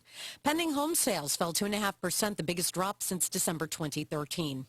Tribune Media, the owner of 42 local TV stations and the WGN America cable network, says it intends to explore strategic and financial alternatives to better reflect its value, with its stock down 50% in the past year. The land of espresso is getting a Starbucks. A coffee chain is opening its first location in Italy, promising to do so with respect for the Italian people and the coffee culture.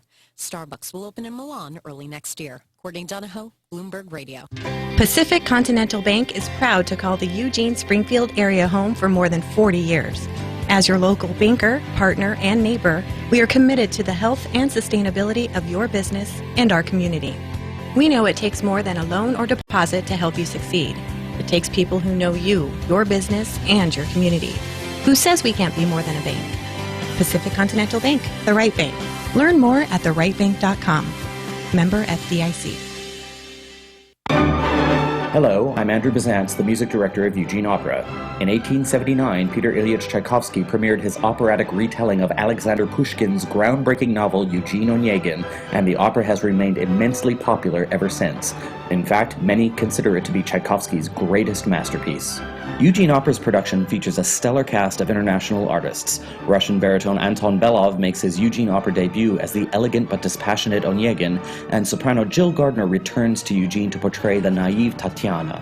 Tenor Sam Levine makes his company debut as the doomed poet Lenski, and mezzo-soprano Amanda Kreider returns as Tatiana's earthy sister Olga. Tchaikovsky's sweeping romantic score is brought to life by the Eugene Opera Orchestra and Chorus. Please join us at the Holt Center on Friday, March 11th at 7:30 p.m. or Sunday, March 13th at 2:30 p.m. For tickets or more information, please call 541-682-5000 or visit our website at eugeneopera.com. Ramjack has your foundation solution. Ramjack can fix that. CCB 146906. My dad came to live with us last month, and it's going pretty well. I feel like I never have time for myself. With him being around more, it really lets us catch up on things. His memory isn't what it used to be. We get up and we have coffee. He usually wakes up at 4:30. Then we go for a walk. He needs lots of my attention. I do need to keep an eye on his medications, though. That's important. Sometimes I feel like a pharmacist. I'd say John and the kids are adjusting pretty well. They honestly have no idea what I'm going through. It can be a little challenging, but so far so good. I could really use just a little help. For those dealing with the daily struggles of caring for a loved one, we hear you. That's why AARP created a community with experts and other caregivers for advice, tips, and support. Together, let's help each other better care for ourselves and the ones we love. Visit aarp.org/caregiving. A public service announcement brought to you by AARP and the Ad Council. The KPNW Children's Miracle Network Radiothon is just days away, where we raise money for the local CMN hospital, Sacred Heart at Riverbend. It's March 10th and 11th, and KPNW is going to be broadcasting live both days from 6 to 9, taking donations to help treat the babies right here locally. Listen and help out however you can. All the money stays local. This year's sponsors are On Point, Oregon Community, Pacific Cascade, and Selco Credit Unions, along with Keezy Enterprises, and of course, KPNW. March 10th and 11th, live on the Wake Up Call from 6 to 9. Pop quiz for all business owners. If you're not incorporated and someone sues your business, which one of these can you lose? Your home, your car, or your life savings? The answer? All three. Because if you're not incorporated, it's not just your business that can be sued, it's you too, which means you could lose everything. Once business owners realize the risk of not being incorporated, they usually scramble to incorporate or form an LLC. To make it quick and easy, Incorporate.com is now giving away a free incorporation guide to all business owners, so you can incorporate in just 10 minutes. For your free 10-minute incorporation guide, call now, 1-800-400-5017. Protect your financial future. At Incorporate.com, they don't provide legal or financial advice. They just make incorporating or forming an LLC quick and easy. Call now for your free 10-minute incorporation guide. 1-800-400-5017. Hurry while supplies last. 1-800-400-5017. That's 1-800-400-5017. The refunds are coming! The refunds are coming! Get the most out of your refund! Come see Uncle Brad at Brad's Cartoons. Tune up your sound system. Decks, speakers, amplifiers, subwoofers. Add security and a backup cam. Great products, prices, and people. The absolute best place for car audio is Brad's Cartoons. 7th and Blair. Stay tuned. Holloway in London. Why are you torturing me? On News Radio 1120 KPNW. I'm Gary Conley with today's Money Minute. Denial and magical thinking are powerful human coping devices for responding to helplessness and fear. A lot of people lean heavily on both when thinking about retirement, which they seldom do in any depth. According to Teresa Ghilarducci, an economics professor who studies such things, about half the people in the middle class now approaching retirement are going to be poor when they get there. 75% have less than $30,000 in their retirement accounts, when they'd need 30 to 40 times that amount to maintain their standard of living. Here's the nugget. A good rule of thumb is that you need savings of about 20 times your last annual earnings to maintain your lifestyle in retirement. That means if you earn $50,000 a year, you need $1 million. Maybe a bit less if your house is paid for, so many people in their 50s and beyond simply don't have a chance. Some think they'll just keep working, but health problems or having a job disappear out from under them will make that impossible for many. That leaves Social Security, which was designed to replace just 40% of your income, not the 70% you need to stay afloat. So a lot of baby boomers are headed for poverty, whether they choose to recognize and prepare for it or not.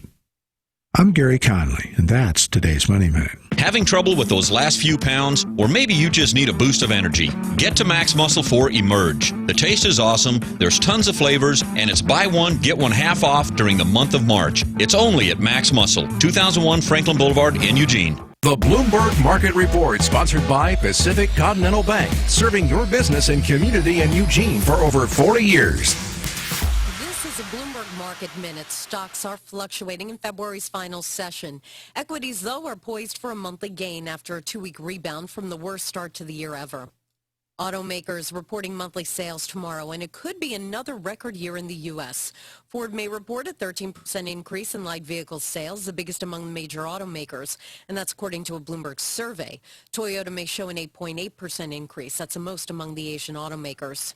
Citigroup said it agreed to buy American Express's stockpile of credit card loans made to shoppers of Costco. The sale was prompted by Costco's move last year to switch its credit card partnership to Citigroup and Visa. Terms were not disclosed. Disney over the weekend raising the cost to visit its theme parks like Disneyland as much as 20% during the busiest times of the year.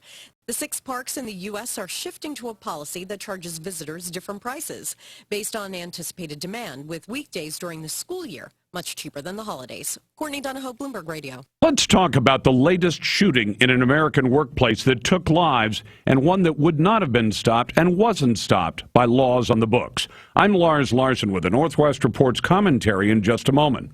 Have you ever thought about all the money you spend at the pharmacy buying a shaver and it's just a cheap piece of plastic? Harry's.com was started by 2 guys passionate about creating a better shaving experience. They bought a blade factory in Germany. They turn out the best blades, and the starter kit, $15, and it's delivered to your house, and delivery is free. Go to Harry's.com right now. Enter my code name Lars in the promo box. $5 off your first order. Enter my code name Lars for $5 off your first order. That's Harry's.com. Change the way you shave forever. You probably heard about the gunman who rampaged across 2 Kansas towns. He killed 3 people. He wounded 14 others.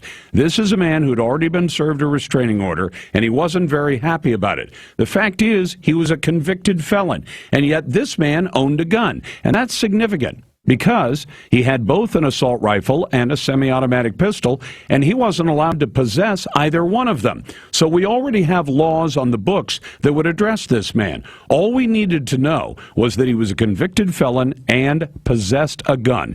If somebody had turned him in, we have laws on the books that would have already allowed the police to take his weapons away, and that would have fixed the whole problem. But criminals don't follow the law. For Northwest Reports, I'm Lars. Depend on us for breaking news from the local neighborhood to the global one. We are News Radio 1120 KPNW, Eugene, Springfield. Fox News Radio, I'm Dave Anthony. We are not going to allow a con artist to take control of the party of Lincoln and Reagan. Marco Rubio hitting Donald Trump hard at a rally in Tennessee before Super Tuesday. On issue after issue, what he's saying to people isn't true. It doesn't match his record. Ted Cruz has been attacking the frontrunner also, but Donald Trump has called them both liars, and more Republicans support him. Trump's up to 49% in a CNN national poll. Rubio and Cruz only get 31% combined. Hillary Clinton's leading among Democrats. Fox's Evan Brown has more live. Yeah, Dave, that same CNN poll shows Democrats favoring Hillary Clinton over Bernie Sanders, 55 to 38%. I do want to be a president who remembers how people work together again. Clinton speaking in Springfield, Massachusetts, one of the 11 states in tomorrow's Super Tuesday contest. Bernie Sanders expects to do well there and in his native Vermont tomorrow. Democrats in American Samoa also get to cast votes. The territory gets 6 convention delegates and 4 superdelegates, Dave. Evan, no bail for Ronald Hamilton. He's the Army Staff Sergeant charged with killing his wife and a Virginia police officer responding to a domestic dispute Saturday on her first day on the job. Hamilton appeared in court via video this morning and requested a court-appointed lawyer. President Obama in a few minutes will award the Medal of Honor to a Navy SEAL, 36-year-old Edward Byers. Byers was a member of SEAL Team 6, which in 2012 rescued Dr. Dilip Joseph, an American aid worker who was kidnapped by the Taliban. During a firefight with the Taliban, Byers selflessly flung his body on top of the American hostage, shielding him from the continued rounds being fired. Fox's John Decker. A terrorist attacked a funeral in Iraq. The suicide bombing north of Baghdad's killed at least 25 people, wounded dozens more. The day after twin attacks in Baghdad left 73 dead. The second bomber blew himself up as people rushed to the victims of the first explosion. Fox News Radio, fair and balanced. This tip of the week brought to you by Neurospine Institute. Get up and get moving. Back pain is more common among people who are out of shape, especially weekend warriors who engage in vigorous activity after sitting all week. Regular moderate exercise like walking on your lunch break is more beneficial and the risk of injury is reduced significantly. Being overweight in the midsection shifts your center of gravity forward and puts additional strain on your back muscles. Pilates and other core strengthening activities improve balance and increase stability. Check with a medical professional before starting a new exercise program and practice proper conditioning. Start out slow and build up your endurance. Are you living with chronic pain? The specialists at Neurospine Institute can diagnose the problem and develop a personalized treatment plan to address your symptoms. Their comprehensive services include clinical and surgical procedures, sports medicine, physical therapy, medical imaging, and pain management. Neurospine Institute's medical professionals will work closely with your primary care or referring physician to ensure that you receive the best care and treatment. They serve all of Western Oregon with 2 locations, the main campus in Eugene and their Roseburg clinic. Visit neurospinellc.com today and get your life back. The ceasefire that went into effect in Syria Saturday is still in place, and aid to war-torn areas is going in. Fox's Jessica Gallagher live in our Middle East Bureau. Dave, United Nations Secretary General Ban Ki-moon says the ceasefire in Syria is by and large holding. There are, however, growing accusations of violations of the 2-week so-called cessation in hostilities. Ban says he received a letter from the High Negotiations Committee, the main umbrella opposition group, saying there were repeated violations by Syria and Moscow. The letter calling for the UN to help detail the territory covered by the truce to prevent hostilities in those zones. The UN says it plans to deliver life-saving aid to more than 150,000 besieged Syrians. The ceasefire excludes ISIS and Syria's al-Qaeda affiliate. Dave. Jessica, the Boston Globe reports that Boston Marathon bomber Tamerlan Tsarnaev passed the U.S. citizenship test and denied having links to terrorism. Just months before he and his brother bombed the marathon in April of 2013, Tsarnaev was killed days after the bombing trying to elude police. A movie about a newspaper's expose on priest sexual abuse wins the Oscar for Best Picture. Spotlight. Pope Francis, it's time to protect the children and restore the faith. That's director Tom McCarthy. Spotlight also won for Best Original Screenplay. Mad Max Fury Road won the most Academy Awards on ABC, 6. Chris Rock started the diversity conversation as soon as he took the stage as host of the 88th Annual Academy Awards. I'm here at the Academy Awards, otherwise known as the White People's Choice Awards. But from there, Mad Max Fury Road swept the technical categories with 6 awards. A big surprise in the supporting actor category as Mark Rylance from Bridge of Spies beat out favorite Sylvester Stallone from Creed. The Revenant with Alejandro Iñárritu taking director and Leo DiCaprio Best Actor. Brie Larson won Best Actress in Hollywood. Michelle Polino, Fox News. On Wall Street, the Dow is up 17 points. I'm Dave Anthony, Fox News Radio.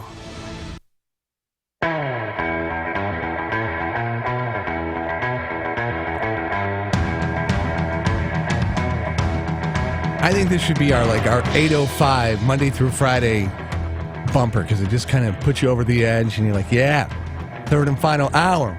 Bring it on. Clouds today. I think there's some mystery fog probably still out there looming.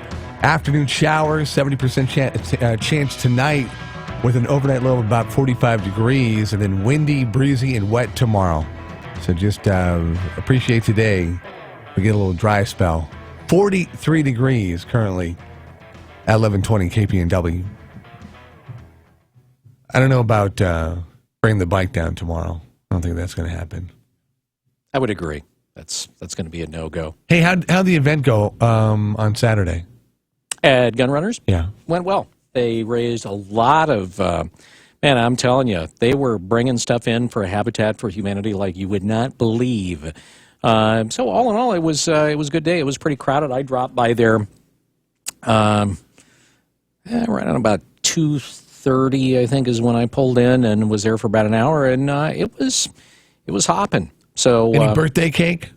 No birthday cake. Unfortunately, there was no birthday cake to be had. Aren't they turning 3? They turned 3. Yeah. Mm-hmm. They were 3 years old. But the big part of it was, part of their thing, and when they do their anniversary, is they try to help out the non-profs that are kind of integral to the Junction City community, and they're both vets. Adam and Jason, they're both vets, and so they always have the Oregon Paralyzed Veterans of America that are there, which is an Oregon-based group, and so they were doing their thing out there. Habitat for Humanity, JC, was out there collecting, and they do a big yard sale that always happens in April. That's kind of a 2-day event. It's a big fundraiser for them, and so they were collecting stuff for that, and so all in all, it was a busy day out. So when you say Gun Runners gives back to the community, they're giving back in a big way. Yeah, that's what I hear you saying. Mm-hmm. Okay. Yeah, they do. Very cool. Big time. So it was good. Anyway, that said, it is what? 8:07 right now. We've got some news coming up. We'll take a look at Highway 101. In case you didn't know, there's a big chunk of Highway 101 that is closed down this morning. We'll pass that along to you if you're just getting ready to get out there on the road. We'll take a look at what your legislature is up to and more here on News Radio 1120 KPNW. Hi, I'm Bill London, bacon addict and unabashed fan of Burrito Amigos. If you're a bacon fan, you may have noticed for some reason at most places you can only get bacon in the morning. What's up with that? Bacon is the king of all foods at noon and at 6 p.m. too. Burrito Amigos discovered a long time ago that people like so-called breakfast burritos for lunch and dinner too. I like Burrito Amigos bacon breakfast burritos with 2 types of bacon for lunch. Other people like sausage breakfast burritos for dinner. And there's nothing wrong with huevos rancheros, chorizo, or machaca breakfast burritos in the middle of the afternoon. From when they open till 7 p.m. at night, Burrito Amigos will hook you up with breakfast burritos filled with eggs, Burrito Amigos specially prepared potatoes, cheese, and lots of bacon, or sausage, or chorizo, or you get the idea. When you love bacon, you love it all the time, not just in the morning. Visit Burrito Amigos, the friendly ones, when bacon beckons. In Eugene and Springfield, Burrito Amigos. When you take the train, there's no telling what adventures await you. But that didn't stop us from speculating. Okay, Ben, you tell me what you do aboard Amtrak Cascades. I tell you how your seemingly innocuous decisions ultimately alter the course of your entire existence. You ready? Yeah, let's do it. Okay, on the train, do you A, order food, or B, get a drink? Get a drink. Nice. Coffee or beer? Beer me. Ooh, someone catches your eye. Say hello or find your seat? Say hello. She's a Beaver fan. I noticed you're wearing a duck hat. Ugh. Deal breaker or get her number? Yeah, sure, get her number. You get her digits. After 6 months of dating, you adopt a rescue dog and you name her Pork Chop. And 4 months later, you propose on the jumbo screen at the Civil War. She spills her drink on you. Boo. But says yes. Yay. Whoa. Yeah, want to know your kids' names? Amtrak Cascades. See what happens from Eugene to Portland for less than $20 one way. Start your adventure at Amtrak.com/see what happens. Restrictions may apply. Now, this morning's wake-up call with the latest news from the Northwest and your neighborhood. On News Radio 1120, KPNW. Good morning. This look at the news, live and local, brought to you by Burrito Amigos, the friendly ones, featuring great breakfast burritos and fresh brewed, locally roasted coffee for a tasty start to your morning. Here's what's going on. Highway 101 still closed this morning, about 11 miles north of Florence, near Heceta Head Lighthouse and the Sea Lion Caves. A landslide covered a large chunk of the highway over the weekend. ODOT's unsure when they'll have 101 open again. They were hoping it would be sometime today, but it may be as late as Tuesday. Crews spent the night trying to clear the roadway. Today, right now, they're surveying the hillside near the highway, seeing what they're going to need to do to stabilize it to prevent further slides. At this point, at least right now, as of this morning, take an alternate route. And if you're planning on heading down or over to Highway 101 coming up later on today, make sure you check into tripcheck.com first.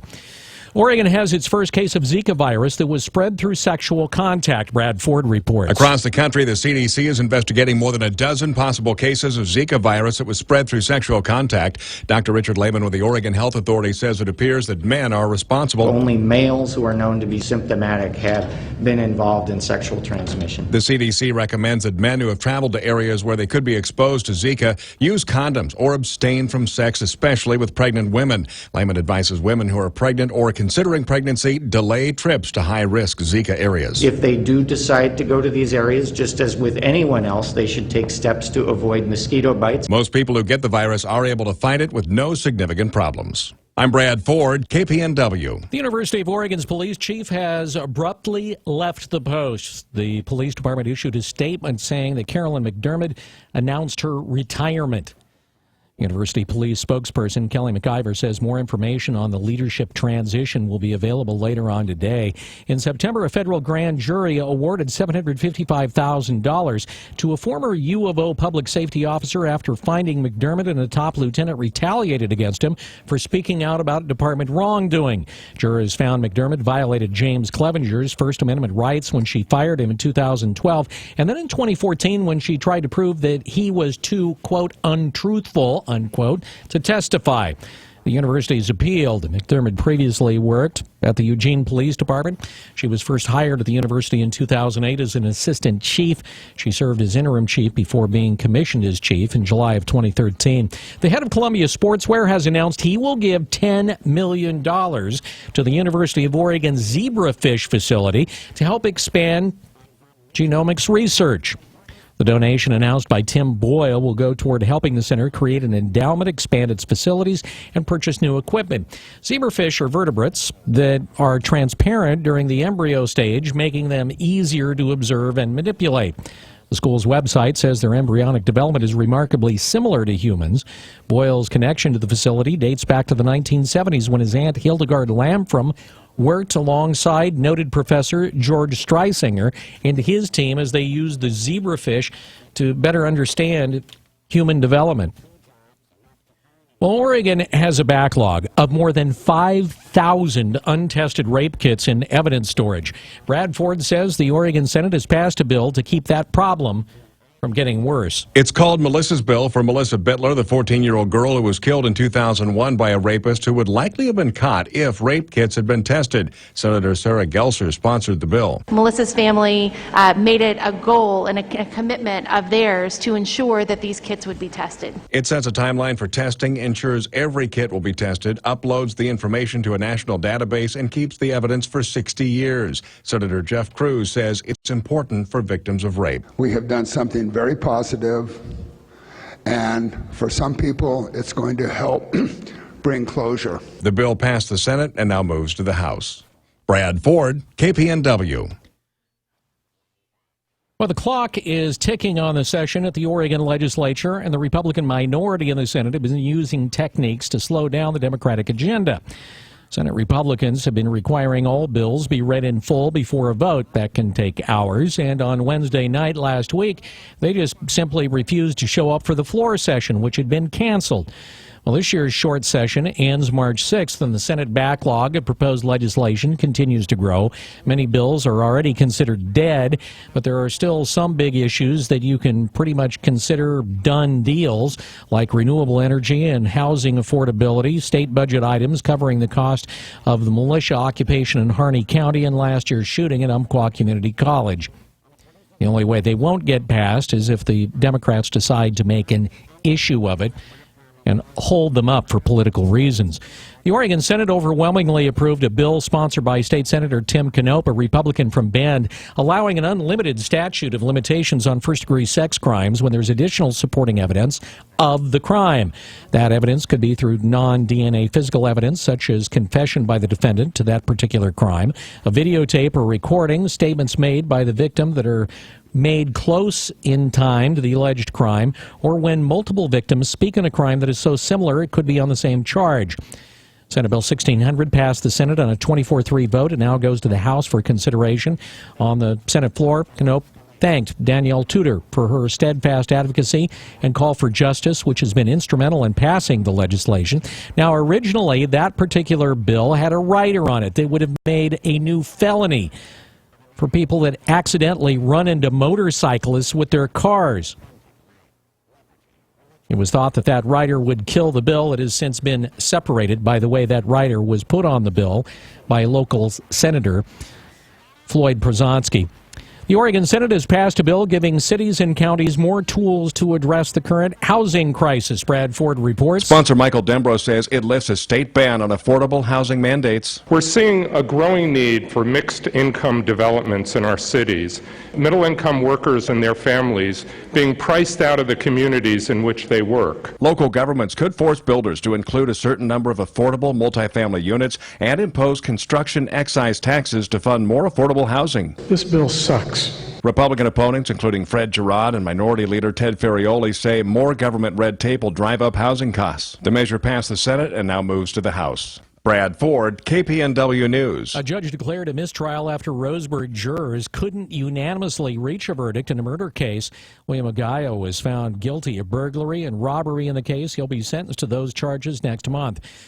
Aguayo was one of several men involved in an incident that led to the death of a man in possession of medical marijuana.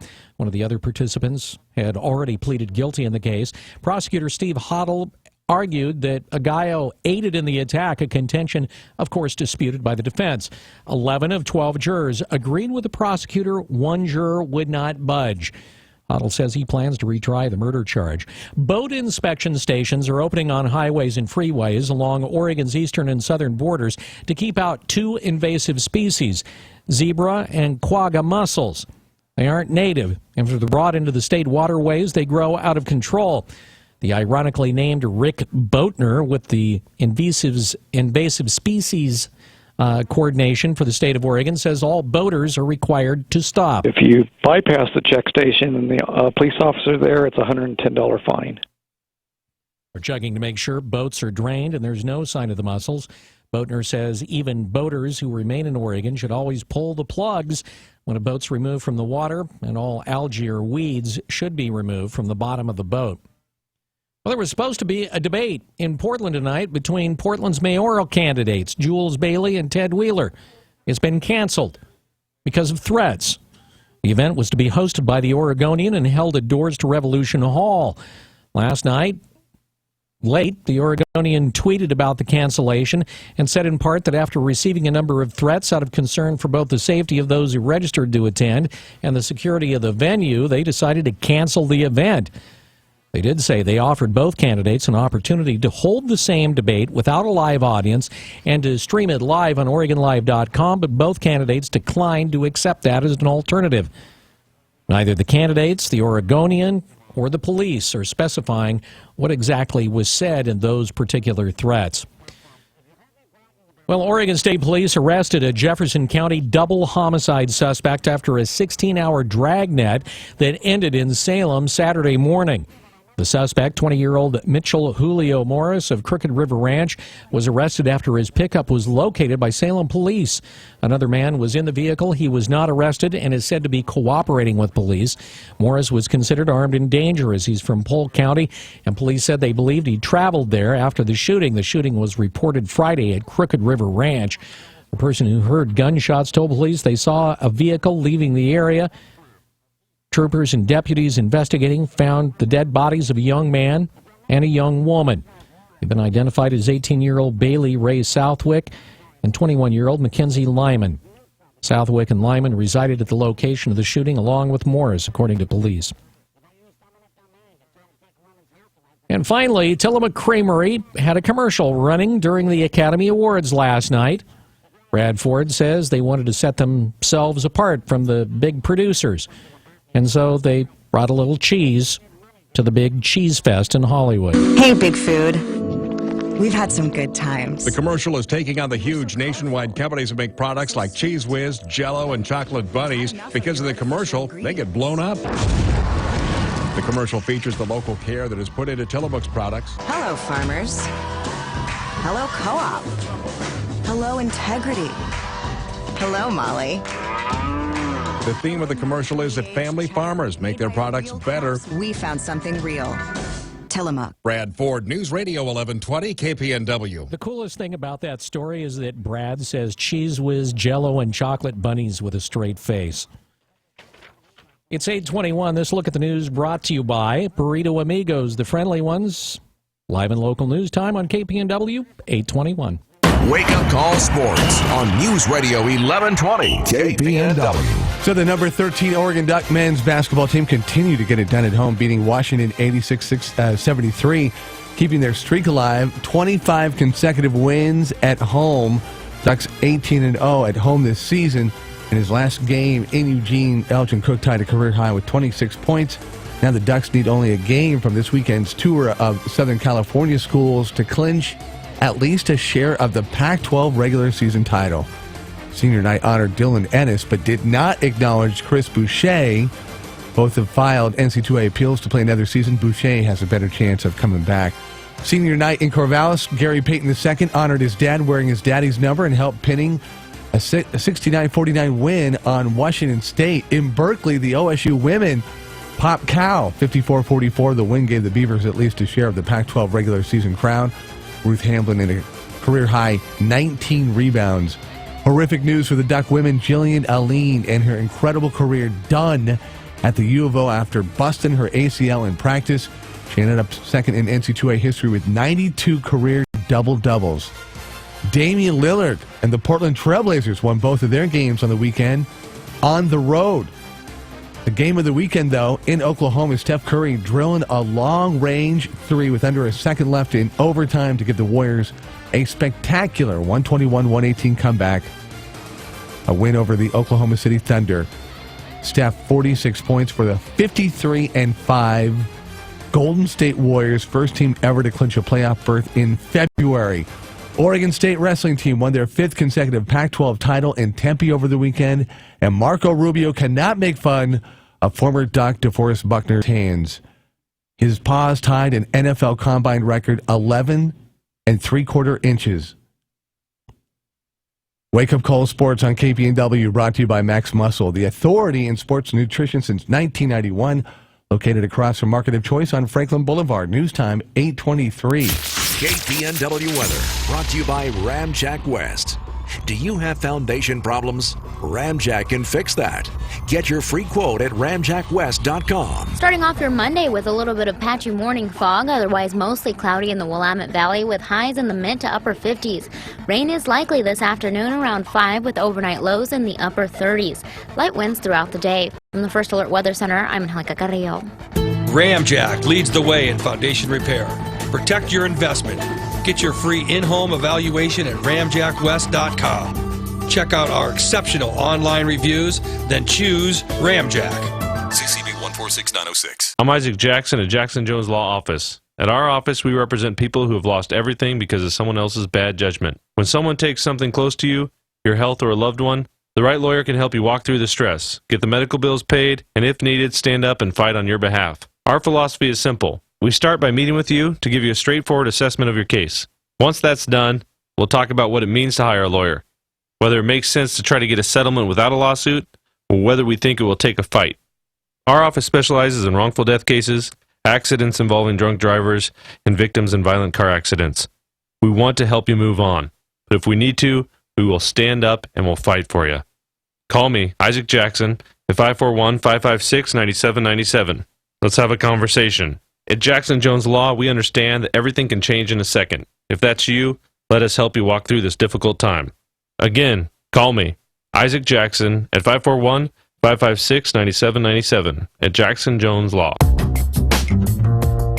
Northwest Burger inside the 5th Street Market features burgers so amazing they're an experience all their own. Freshly ground meat and local produce combined with the creativity of local chef Garrett Kirsch makes for a burger experience like no other. You'll get mouth-watering goodness in every single bite. Check out their menu and photos on Facebook. Northwest Burger, located in the 5th Street Market. It's not just a burger, it's an experience.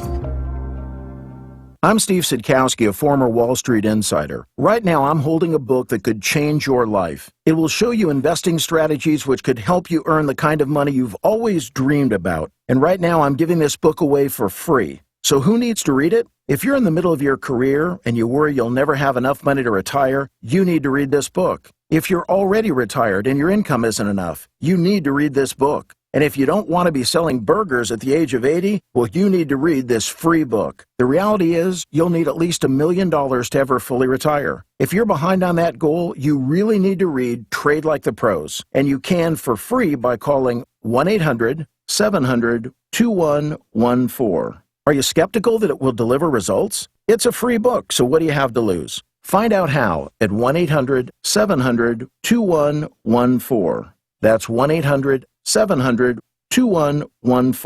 1-800-700-2114. Having trouble with those last few pounds? Or maybe you just need a boost of energy. Get to Max Muscle for Emerge. The taste is awesome, there's tons of flavors, and it's buy one, get one half off during the month of March. It's only at Max Muscle, 2001 Franklin Boulevard in Eugene. All right, so maybe you don't, maybe we need to have this conversation, Thursday, Friday, when you really miss your bed. Maybe you had some time to kind of get to know your mattress over the weekend. And if you didn't spend, a good portion of time, maybe you need to upgrade in that mattress department so that you can realize, okay, yeah, you don't have to be sleeping on that lumpy, bumpy thing. The best rest event thing is going on right now. Ending Sunday, we're talking about $300 on Beauty Rest and Posturepedic mattress sets. Plus, you can save hundreds on Tempur-Pedic Breeze floor models while supplies last. That means the urgency is there.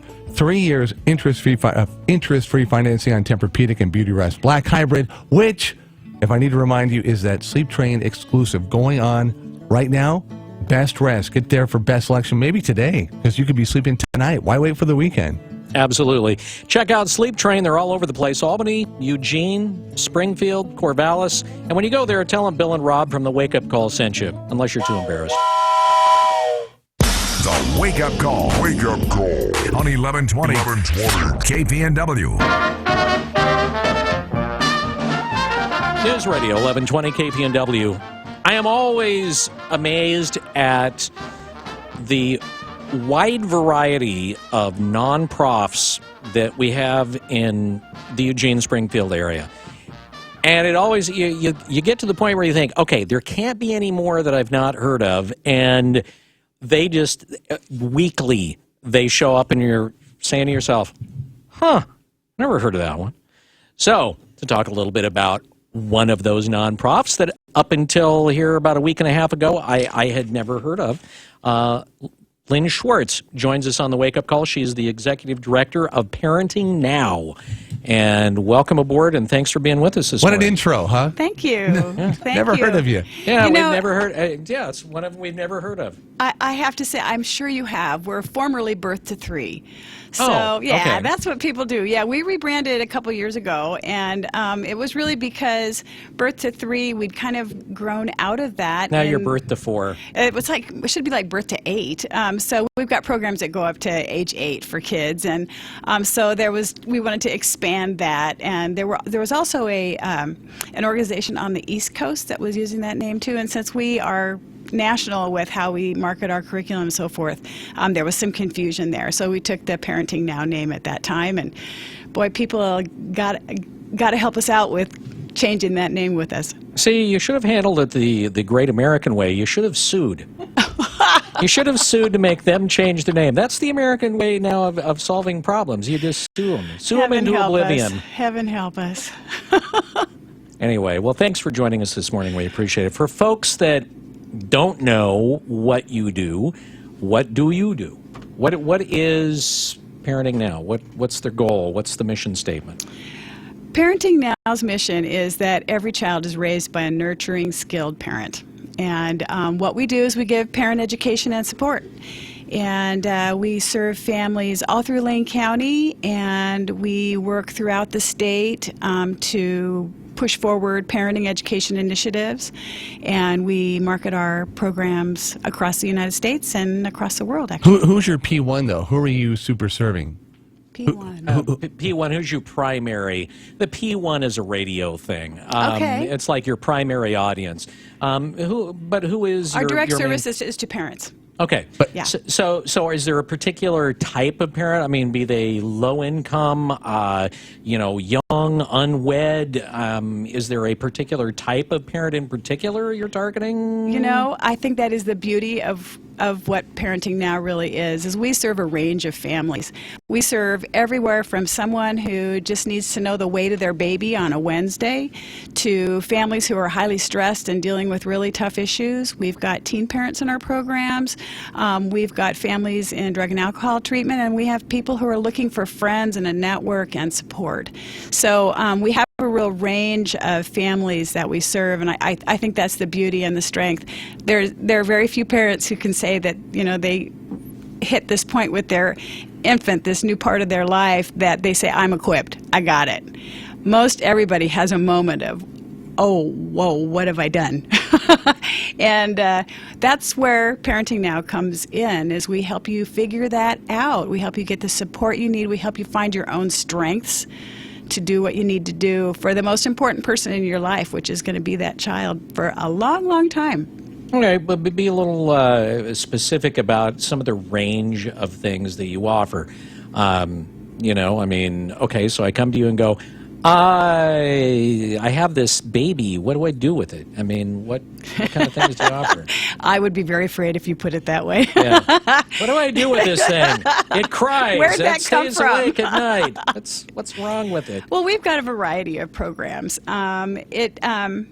The first program that most people have an interface with is Baby Connection, and that's a program that is on Wednesdays in the middle of the day, 11 to noon, and families can come in, and it's a drop-in free program, and talk to a lactation specialist and get their baby weighed and get information about feeding and so forth, and then find support in all the other young parents and babies that are there. So that's a place people often start. And then Sounds kind of like a thumbnail well baby checkup almost. Yeah. That's a good way to put it, and it's really an awesome service, and the healthcare providers who are there are just incredible, and it's a wonderful time to be in our agency.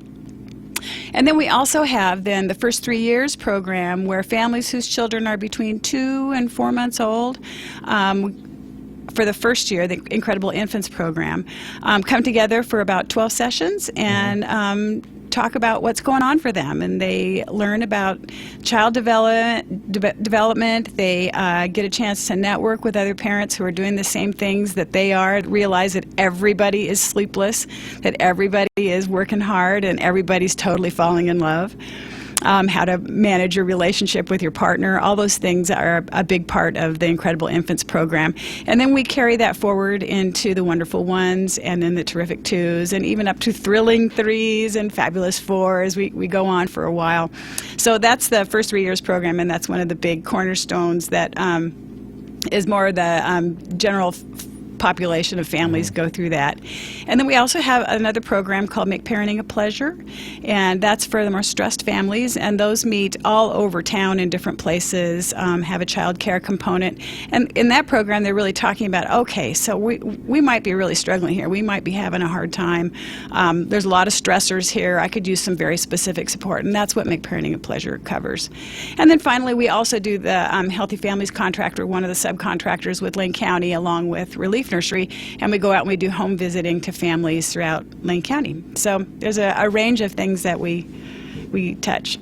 Do you find that most of the folks that come to your program, and by the way, we're talking about Parenting Now, Lynn Schwartz joining us on the Wake Up Call this morning. She's the executive director. Do you find most of the folks that use the program fall into any certain financial demographic, or is it pretty much cut across all? We really cut across everybody. Yeah. Yeah. How do they find out about you? I mean, how do they know that you're even there? Where do they go? Oh, yeah, I need to go see Parenting Now. How do they know? There's a couple different ways, and one of the ways I'm really excited about, the Healthy Families contract provides for screeners that go to the hospital, and we go to Riverbend, we go to McKenzie-Willamette, and we also go out to all the midwifery centers, and we talk to families who are just had their babies, and that's a wonderful opportunity for us to be able to talk about what we do. They're screening to see whether or not they qualify to be in the Healthy Families program, home visiting program, but it also gives us exposure across all families. We also have a wonderful poster that's subsidized by the Active 2030 Club that is in every home bag that goes home with new families. And then I think we have a lot of word of mouth. I mean, Birth to 3 and Parenting Now have been around for a really long time, and there are an awful lot of families who all say, oh, have you signed up for your Parenting Now group? Because, boy, let me tell you. So there's a variety of ways. We're getting ready to do our annual radiothon for Children's Miracle Network. I'm kind of curious, I mean, do you also offer programs or, help, assistance, counseling to folks that are dealing with, like, preemies that are out there in the CMN wing, the premature wing of Riverbend? We haven't done neonatal that type. Intensive care? We haven't done that type of really intensive programming specifically for that group, and that's something that certainly is a need, and it's a real different burden. But we certainly have those families who are in our groups. That's one of the great things about Baby Connection is those families come in with their tinies and get them weighed and hear about how they can supplement. Okay, so one of the ways that you guys raise money to do what it is you do is you have an annual auction and dinner celebration, which is coming up, when is it? The 11th, March right? 11th, yep. Looking forward to that? Oh, it's going to be so much fun. All right, are you twisted in the wind trying to put the thing together? Are you strung out stressed, upset, just wishing you could take a nap? If it wasn't for the incredible staff that we have at Parenting Now, yeah, I'd be feeling that way. But I actually feel very much assured that everybody's going to pull off an incredible event because we've been doing this for a long time. It's really one of the most fun, biggest auctions in town. And so it'll be really wonderful. And this year we're also, along with it being a really important foundation in our fundraising, because all of our programs are offered regardless of ability to pay. So while you were mentioning what was a range of financials, we have people who can pay tuition and we have people who could not. So people in our community really support parenting education by supporting us. But one of the things we're doing that's a little different this year, and I'm very excited about, is we're celebrating our champion of children ahead of time. We're telling people who that person is. It used to be a secret. And this year it's Judy Newman, who has been a major champion for families in our community for a long time. She's one of the co-founders of EC Cares and has been involved in so many of the early learning initiatives in our community. We're really excited to have people come out and celebrate Judy. All right, so it's the 38th anniversary of your auction and dinner celebration and Parenting Now. It's happening on Friday the 11th, 5:30 p.m. to 9 p.m., Valley River Inn in Eugene. And what's the cost? There are individual tickets for $125, or you can buy a table for a little over $1,000. All right. So if you've got, a group, a business, something like that, and you want to buy a table to help support, it's a great way you can do that. I guess the theme this year is the Great Gatsby? Yeah. Gatsby? Great Gatsby, yep. It should be opulent and beautiful and a wonderful 20s event. We got great jazz quartet coming in, and it's going to be fun. Bathtub gin? You're going to have bathtub gin? Not this year. No bathtub gin? Sorry. It's not authentic. Yeah, probably not. Yeah. So, okay. So if people want to get tickets to this, where do they go? How do they procure them? If you go to www.parentingnow.org, you can buy them on our website, or you can also call us. I don't have the phone number with me right there. I'm so used to web stuff now, I don't memorize phone numbers. It's not on here either. Ah. Don't worry about it. People don't remember phone numbers anyway. Yeah. Go ahead and give the website once again, though. www.parentingnow.org. Is there a drop-dead date for when you have to get tickets? Well, March 11th. Okay, well, some places say you can't get tickets after March 6th. Actually, that's really not true, because we do need to give head counts to Valley River for meals and so forth. So it'd be lovely to have all the RSVPs by the end of this week, which would be March 4th. Okay, good deal. Anything we didn't cover? I don't think so. Thank you so much for having us here. Oh, you're very welcome. See, and you were all nervous coming in, and you did fine. Thank you. She didn't even take a shot of the Royal Crown, which I offered her before she got on the air. I said, "Here, will this calm you down? Will this make you feel better?" And you're failing to acknowledge the fact that she was going to speak on another news story of the day because she had history to it. Yeah. Well, see. What can I say? Yeah, I just kind of dropped that one in there, and you just picked it up and ran. Oh, good. And by the way, thanks for bringing Shelley with you. Yes. Shelley Kurtz, you knew her as like the news goddess of Eugene for years, and now she's what? We're really excited to have She's Shelley over here working going, with "Oh us. no, not me." Yeah, you were. Anyway. Yeah, Shelley's awesome. That microphone's on, by the way, that you just about knocked over. Why aren't you saying anything? Why are you being silent? No, come on. At least say hello. Bill and Rob, it's so nice to have us. Thank you for having us in. It's really a pleasure to see you guys again. Well, it's not out on a news story. It's a pleasure to have you in the studio. You need to do it more often. You just need to come in here and hang out with us. Okay. We'll just tell stories and on a morning when I need to bring in some Starbucks or something. Yeah, we'll just tell stories and eat eggs.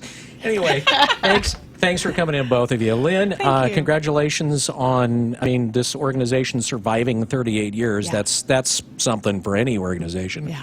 Congratulations on that 38th anniversary. Hope the dinner goes well. It is parentingnow.org where you can get tickets. It is 841 News Radio, 1120 KPNW. The Bloomberg Market Report, sponsored by Pacific Continental Bank, serving your business and community in Eugene for over 40 years.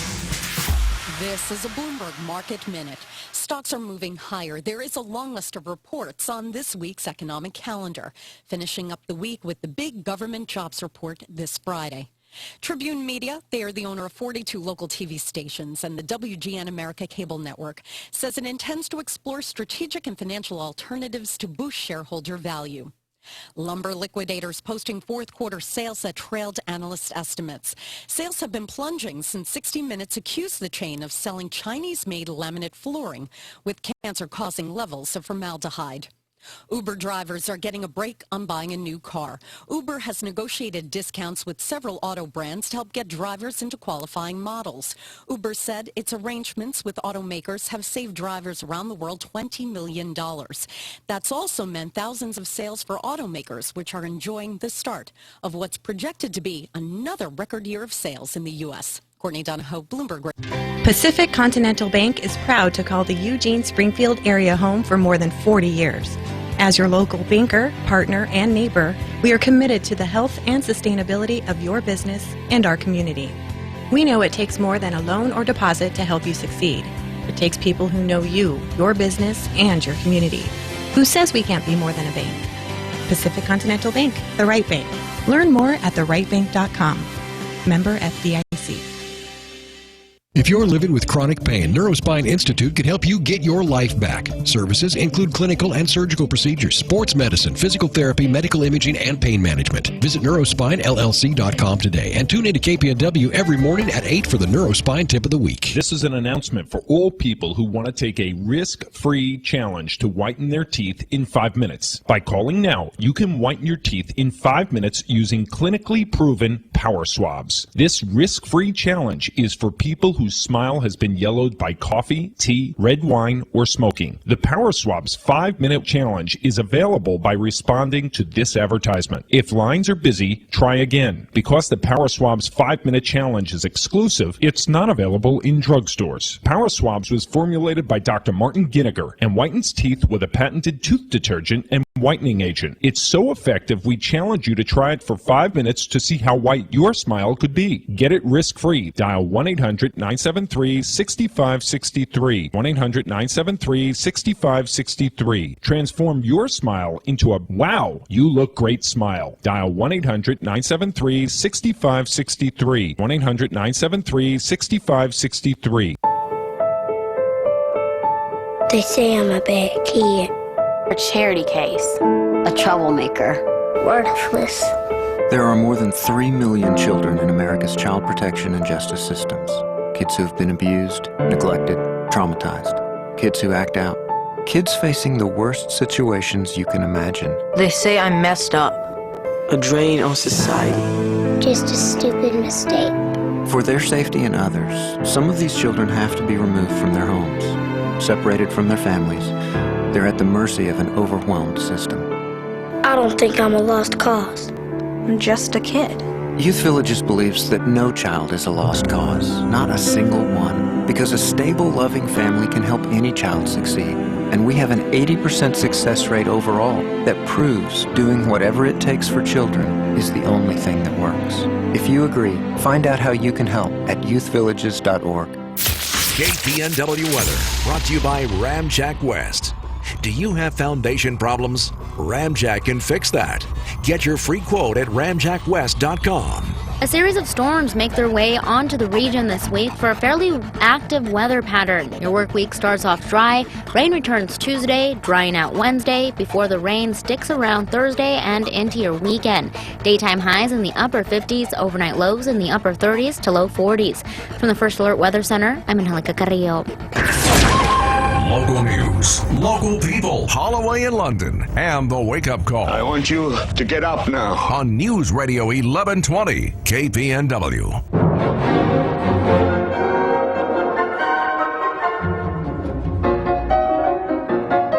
News Radio 1120 KPNW. Hey, look who's here. It's frequent flyer and friend of the show. No, you are. You're a frequent flyer on the show.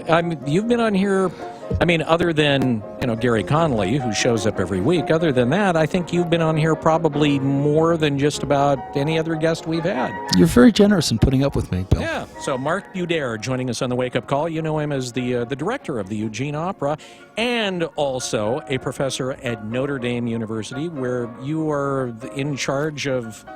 What exactly? You are the dean of what? You're a dean, right? You're a dean. Yeah, like only in the sense that I'm you? older than everybody else. Aren't you like the dean? No. of opera I'm the guy who, if anything goes wrong, it's my fault. It's the position I hold both places. Really? But I'm you're direct opera Notre Dame, and we've had a good decade there. Yeah. We have. It's the one position that I have that there's a football coach still named Kelly. Wow. Right, because Chip Kelly isn't here now. Right. And the last thing I heard about that Kelly was that there was a football player saying that Chip was mean to him or something. He's mean to me. He says as he, cashes his $10 million check. Yeah, that's what I thought about. Yeah, he's mean to me. Right. Wow. Anyway, yeah. Well, welcome back. You always bring up Notre Dame football. I like the way at least you're a homer. So and you're smooth about the way you're a homer. So. I'm sorry. I'm just doing my best here. Yeah, because I don't want God to get mad at me. Good point. Mm-hmm. Good point. Got to talk up Notre Dame. Got to do that. Yeah. Right. Okay. Anyway, you guys have a production that's coming up here with the Eugene Opera. Let's talk a little bit about it. Tchaikovsky, and I cannot pronounce, other than the first name, Eugene. Right. Onegin. Onegin. Right. Looks like it's spelled Onegin. Okay. Like you go into a bar and you decide tonight you're only going to have, it'll be a Tchaikovsky night because you're only going to have one gin. But it's pronounced Onegin. Okay. The Eugene part is fine. It's Eugene Opera is doing Eugene Onegin in Eugene, Oregon. Right. Okay. But I brought along our genius director, David Lefkowitz, who was also the genius director for the fantastic Lucia, which I hope you guys saw. Did you see? This is Rob. That's just yet another opera you didn't go see. And this you're going to go see. You're going to go see this one. Okay. Can you whack me? No, I can't. Okay. Because that was what was going on in Lucia di Lammermoor. Lucia was whacking people. Yeah. There was a line. There's a lot of death that happens in opera. It's opera. It's opera. Right, that's the whole thing about opera. It's like it's singing and murder. Right. Was there singing? Yes. Was somebody dead at the end? Yes. It must have been opera. Several somebodies. Yeah. Several somebodies. Right. Several somebodies. Exactly. No, it was a great production. We got, I haven't mentioned this to you, the excitement was so great that there's a famous piece in Lucia called the Sextet. I think had we been prepared on New Year's Eve, we could have taken a honest to God encore. We could have taken an encore that wouldn't have been forced. And that never happens. It's very rare in opera, very special to sort of repeat the music again, the highlight of that music again, and have the whole audience kind of go, it was so good the first time, it's even better the second time. Yeah. Ah! But that is probably one of the most iconic pieces in all of opera. Short of what is it, Vesti Lugubia out of Juba. Yeah, it's up there. If somebody were to ask me, so of the two, which one do you think? Well, okay, the Sextet, because it is just amazing. It's so iconic. And when it appears in a Bugs Bunny cartoon, right? And when it's done well, oh my God, it's through the roof. It's even better than the Bugs Bunny cartoon. It is, and that's saying a lot. So it being done well. We have a lot of that going on this season. Yeah. Sorry, go ahead. Okay, well, let's talk about this particular opera. How many operas did Tchaikovsky do? How many did he? I mean, anybody? 9. No, about 9. He did 9 operas, of which this is by far the most popular, the most performed, and it's the most European of them. There's a hallmark of Russian opera, which is extreme nationalism. Yeah. And it's easily, you can always tell the most nationalistic point in a Russian opera because they'll haul out the balalaikas.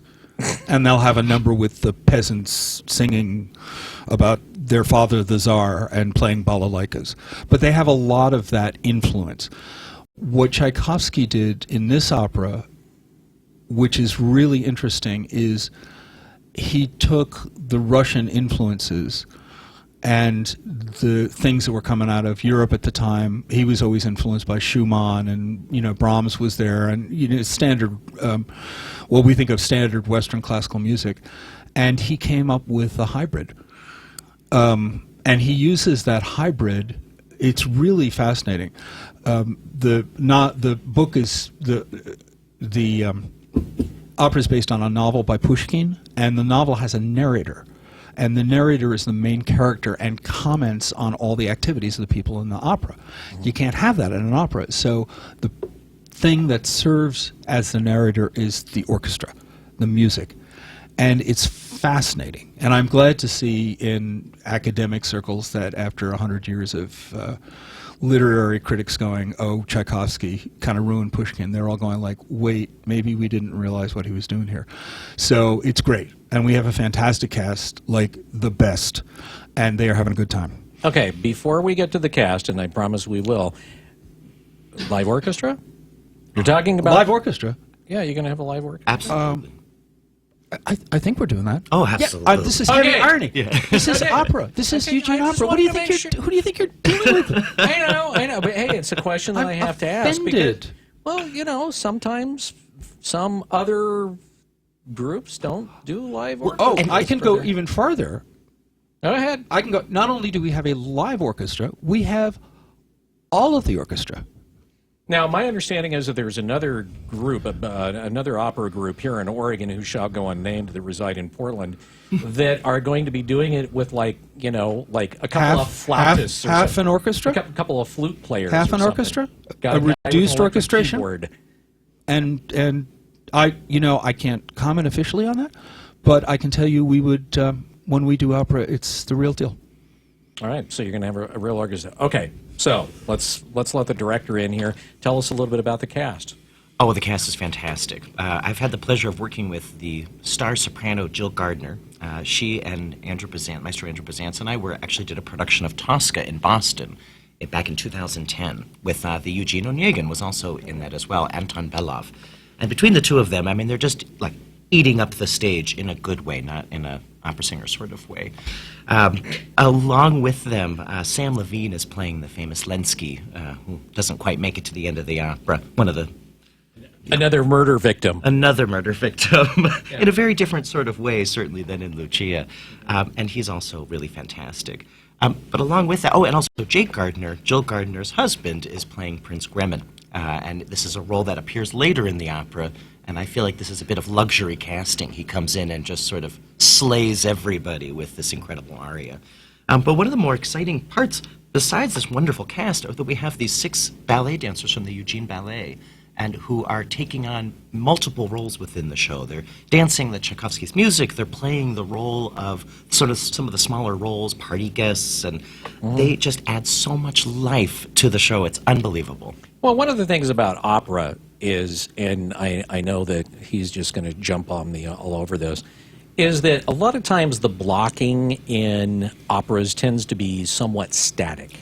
Stand and sing, park and bark, we like to call it. Yeah, okay, park and bark. So what I'm hearing here is this has actually blocking, that you have movement in this particular... I don't believe in stand and sing opera. I think that's something that appealed to different generations, and I think what we have to do now in a 21st century world is figure out how do we make opera accessible to people who have TV and movies and all sorts of, lots of influences. Frenetic. Lots of freneticists. I mean, frenetic energy all the time. And so, for me, there's a constant state of movement within these operas. Never too much. You don't want it to be overwhelming for the audience, but you need to keep everybody's attention. And I think 2.5 hours of Russian music is, I mean, we see the Nutcracker, and we seem to enjoy that. I think this takes it up another level with the opera singers.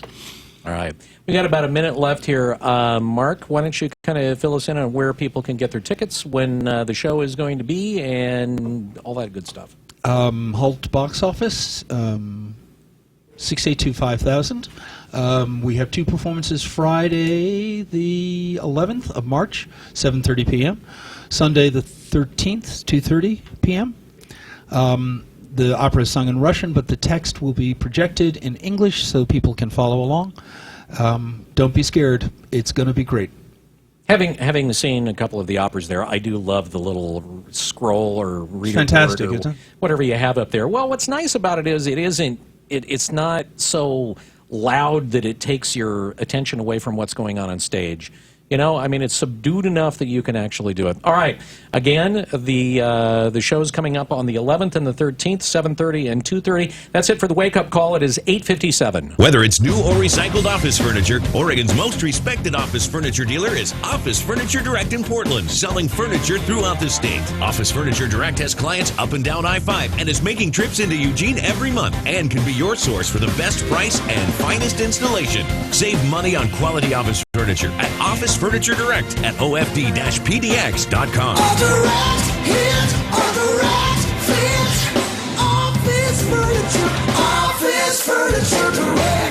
I'm Steve Sidkowski, a former Wall Street insider. Right now, I'm holding a book that could change your life. It will show you investing strategies which could help you earn the kind of money you've always dreamed about. And right now, I'm giving this book away for free. So who needs to read it? If you're in the middle of your career and you worry you'll never have enough money to retire, you need to read this book. If you're already retired and your income isn't enough, you need to read this book. And if you don't want to be selling burgers at the age of 80, well, you need to read this free book. The reality is, you'll need at least $1 million to ever fully retire. If you're behind on that goal, you really need to read Trade Like the Pros.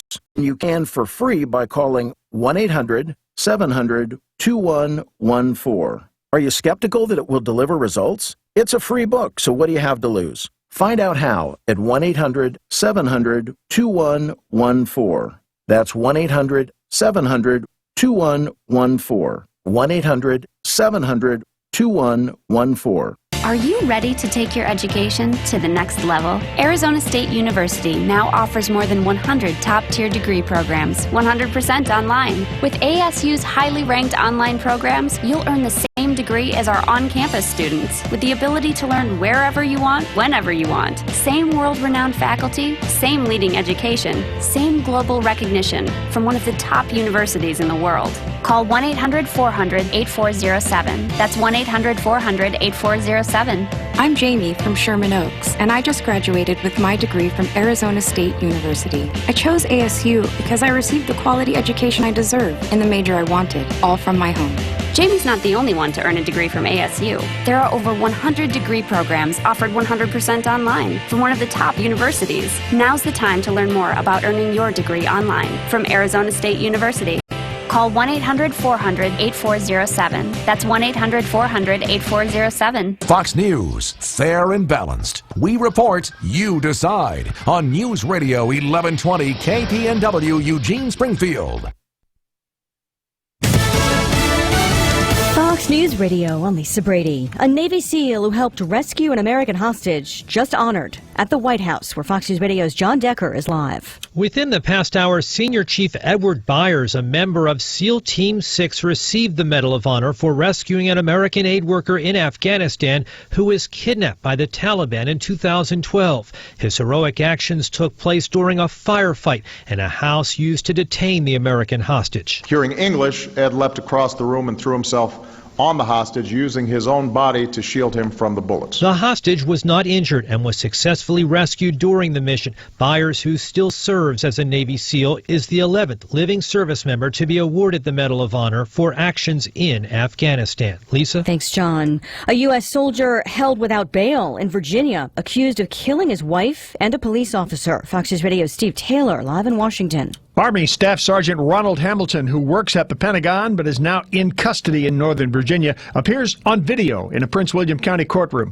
Prosecutors say that on Saturday night he murdered his wife shortly after she called 911 and then shot 3 police officers when they arrived at the home. Officer Ashley Gwendon was killed. She had started work with the county police only the day before. The 2 officers shot with her are expected to recover. Sergeant Hamilton is charged with murder and malicious wounding. Lisa. Thanks, Steve. On Super Tuesday Eve, he wants to go to Washington and work for you, not the other way around. Former Texas Governor and candidate Rick Perry at a Ted Cruz rally just underway in Dallas, calling Donald Trump someone who's been on both sides of every issue. What we can't let happen is the scapegoating, the blaming, the finger pointing that is going on the Republican side. Hillary Clinton at a Houston rally. Valley. You're listening to Fox News Radio. Fair and balanced. Are you living with prostate enlargement? Do you pee more often than you used to? Do you wake up to go? Be honest. Is there a drop in your romantic life?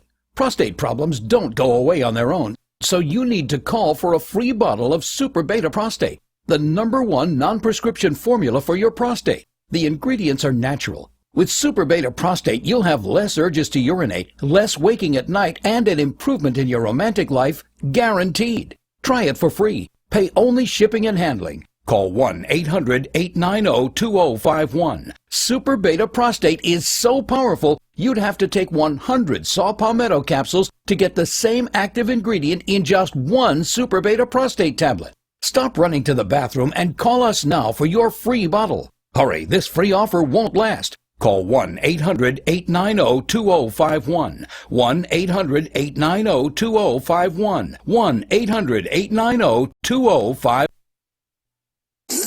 From the Fox Sports Studios in Los Angeles, here's Deb Carson. Well, some NFL news to start your day. Quarterback Tom Brady has agreed to a 2-year extension with the New England Patriots. He'll be with them through 2019. Brady will be 39 in August, so by the time he's played through this extension, he'll be closing in on 42 years old. Meanwhile, the New York Jets plan to use their franchise tag on defensive end Muhammad Wilkerson, according to NFL media. Two sides still trying to hammer out a long-term deal. Meanwhile, the Chargers are listening to offers for their number 3 overall pick in the 2016 draft. That's the end of April, according to the San Diego Union Tribune. They are listening to multiple offers. Free agent outfielder David Murphy has agreed to a minor league deal with the Boston Red Sox. The NHL trade deadline comes up at 3 Eastern today. One deal that has gone down, the New York Rangers acquired forward Eric Stahl in a trade with the Carolina Hurricanes. Keep a rundown at foxsports.com. If you need to sell your home, listen up. Lars here to tell you about a real estate agent right in Lane County that takes the stress out of selling a home. I'm talking about Jeremy Parmenter of Keller Williams Realty. Jeremy has a marketing system for selling homes on a whole different level than anyone you're going to talk to in Lane County. Jeremy works with the top real estate developer in Oregon, and week after week, Jeremy attracts hundreds of buyers, which creates demand and helps your home sell fast and for top dollar. That's why Jeremy offers a home sale guarantee. If Jeremy can't sell your home at a price and deadline you agreed to, he'll buy it. Plus, it's risk-free. If he isn't doing his job after one day, you can fire him. But don't worry, you won't, because he outsells the average agent 8-1. If I needed to sell my home and lived in Lane County, I'd call up Jeremy. Call Jeremy today at 541-255-5685. That's 541-255-5685. And start packing. Hello, I'm Andrew Bazantz, the music director of Eugene Opera. In 1879, Peter Ilyich Tchaikovsky premiered his operatic retelling of Alexander Pushkin's groundbreaking novel Eugene Onegin, and the opera has remained immensely popular ever since. In fact, many consider it to be Tchaikovsky's greatest masterpiece. Eugene Opera's production features a stellar cast of international artists. Russian baritone Anton Belov makes his Eugene Opera debut as the elegant but dispassionate Onegin, and soprano Jill Gardner returns to Eugene to portray the naive Tatiana. Tenor Sam Levine makes his company debut as the doomed poet Lenski, and mezzo-soprano Amanda Kreider returns as Tatiana's earthy sister Olga. Tchaikovsky's sweeping romantic score is brought to life by the Eugene Opera Orchestra and Chorus. Please join us at the Holt Center on Friday, March 11th at 7:30 p.m. or Sunday, March 13th at 2:30 p.m. For tickets or more information, please call 541-682-5000 or visit our website at eugeneopera.com. It's 9:06 and time for Rush. Rush Limbaugh on News Radio 1120 KPNW.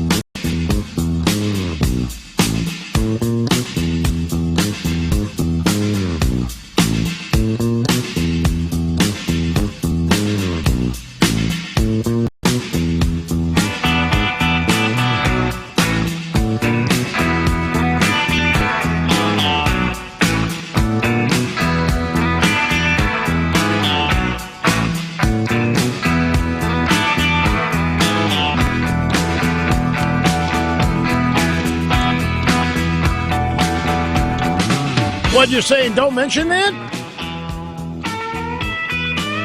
Oh, come on. They're identical in this circumstance. Well, then don't tell me not to. What are you, the New York Times?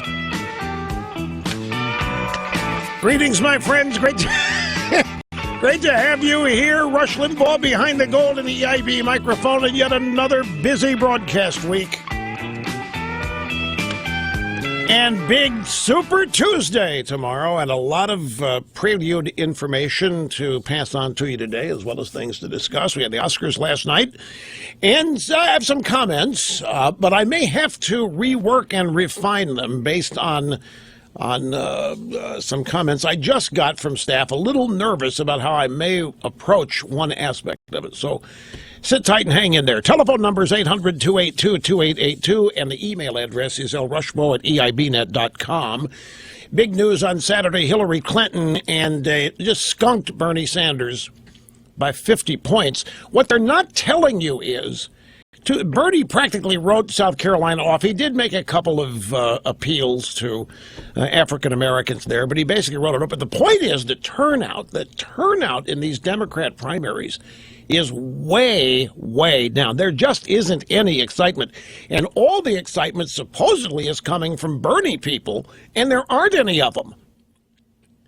I mean, you hear all this about all the support for Bernie Sanders, and it really hasn't manifested itself yet in terms of voter turnout. So we've got that. We've got some pre-election polls going into the Super Tuesday contest tomorrow. Some abject panic that is setting in now for real, and it's been creeping up on them in the Republican establishment. And I have had independent confirmation before the program today that it looks, well, I can't say it this way. Last week, I theorized that John Kasich is hanging in this race in order to win Ohio and then be chosen as Donald Trump's VP.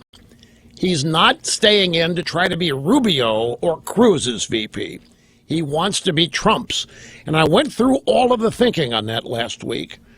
And the thing that I left out was that I thought maybe what Kasich was holding out for was maybe being appointed a postmaster general in the next Republican administration.